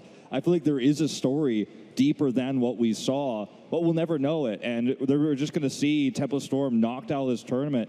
Crowd was silent. Very disappointing end for North America. So feels bad, man. The whole thing about it is when we saw the map pick, we were like, all right, Towers of Umus isn't quite what we expected when we thought of it. And it just seems like they were full committed to, we know what map we're going to play. We know that we want to play this strategy. And they didn't really care what they were going up against. I could be completely wrong on that, but it just felt like that was a forced draft to me. Right. You said it, and we've already covered it. It just felt like too many strategies going into one. They just thought they had something to put out there, and I just don't think that they had that much consideration for what was out there. It was just forced. And overall, Ballistix looking strong, Grubby, going on the back of that. Ever opportunistic, saying, well, if you want to hand us that, absolutely we will take that with our extremely powerful comp against it. Yeah, one of the easiest games for SCSC here on Zeratul, SDE on Greymane, using that Wizened Duelist. It was basically a story of how many times can I kill the Vikings? Look at this. Those kind of cool moves. They're definitely for the better Zeratuls of this world, but ultimately there is not much counter threat. And you see these engagements are completely chanceless for Roll20, and I agree here with you guys that this is one of the saddest ways it could end for Roll20. Absolutely, this is not a good draft. No. You know, something went wrong. At some point they said, oh, we can just always go here. Maybe there was like a rush decision. Yeah. No one can save Stukov because, you know, Stitches, I mean, he has Gorge, he can eat one. What about the others? And it's just, it's been a bit of a slaughter, to be honest. Yeah, there's no follow-up for the pulse bomb. We saw hit SC a moment ago, and it was dominant. And it's just really kind of one of those moments where you could see this is like a textbook. Put this picture next to the dictionary towards when a draft goes wrong, right? But let's talk about three things that worked for Roll20. First of all, they've taken a map off of two different world champions now. Very true. In Ballistix and previously MVP Black. That's both within 1.5 year. We've seen really cool and exciting drafts, even to the point that SCSC says Roll20 in a weird way worried them more than Fnatic. So this is always good to have a trick. And then they made it to top 8, you know, 2-1 here, nearly made it. Yes. There's definitely things that didn't work, but there is a lot of hope still. Jay, however, although Ballistix from the group stage into this, aside from the one map that they did lose out on here, still looking strong going into the round of 4. What do you think? I still think they look really strong, and it's really hard to kind of show your best when you have the different compositions. We saw game number 2, the Garrosh and the Diva strategy. I mean, those aren't things you traditionally see. And when we get to a best of 5, those strategies tend to go out the window. They're few and far between. Dread said at best is like they work once, but they don't work multiple times. So when we see Ballistix, the whole thing about the matchup that excites me the most tomorrow is literally Fnatic, after that series last year against Ballistix, they basically changed their macro game. And it was almost like Ballistix wrote the textbook, they read it in the offseason, and then came out and dominated with it. Their strategies are very similar macro style. They're very above average fighting teams. It is such a, I don't know what the word is for it, but I am so beyond interested in that match tomorrow. It is probably going to be the most exciting one for me. It's going to be a very good day number 2 as we wrap things up here for day 1. The entire round of 8 has concluded. Tomorrow we will have the round of 4 and the grand finals. 10 a.m. Pacific time. We'll see you tomorrow for more HGC Grand Finals.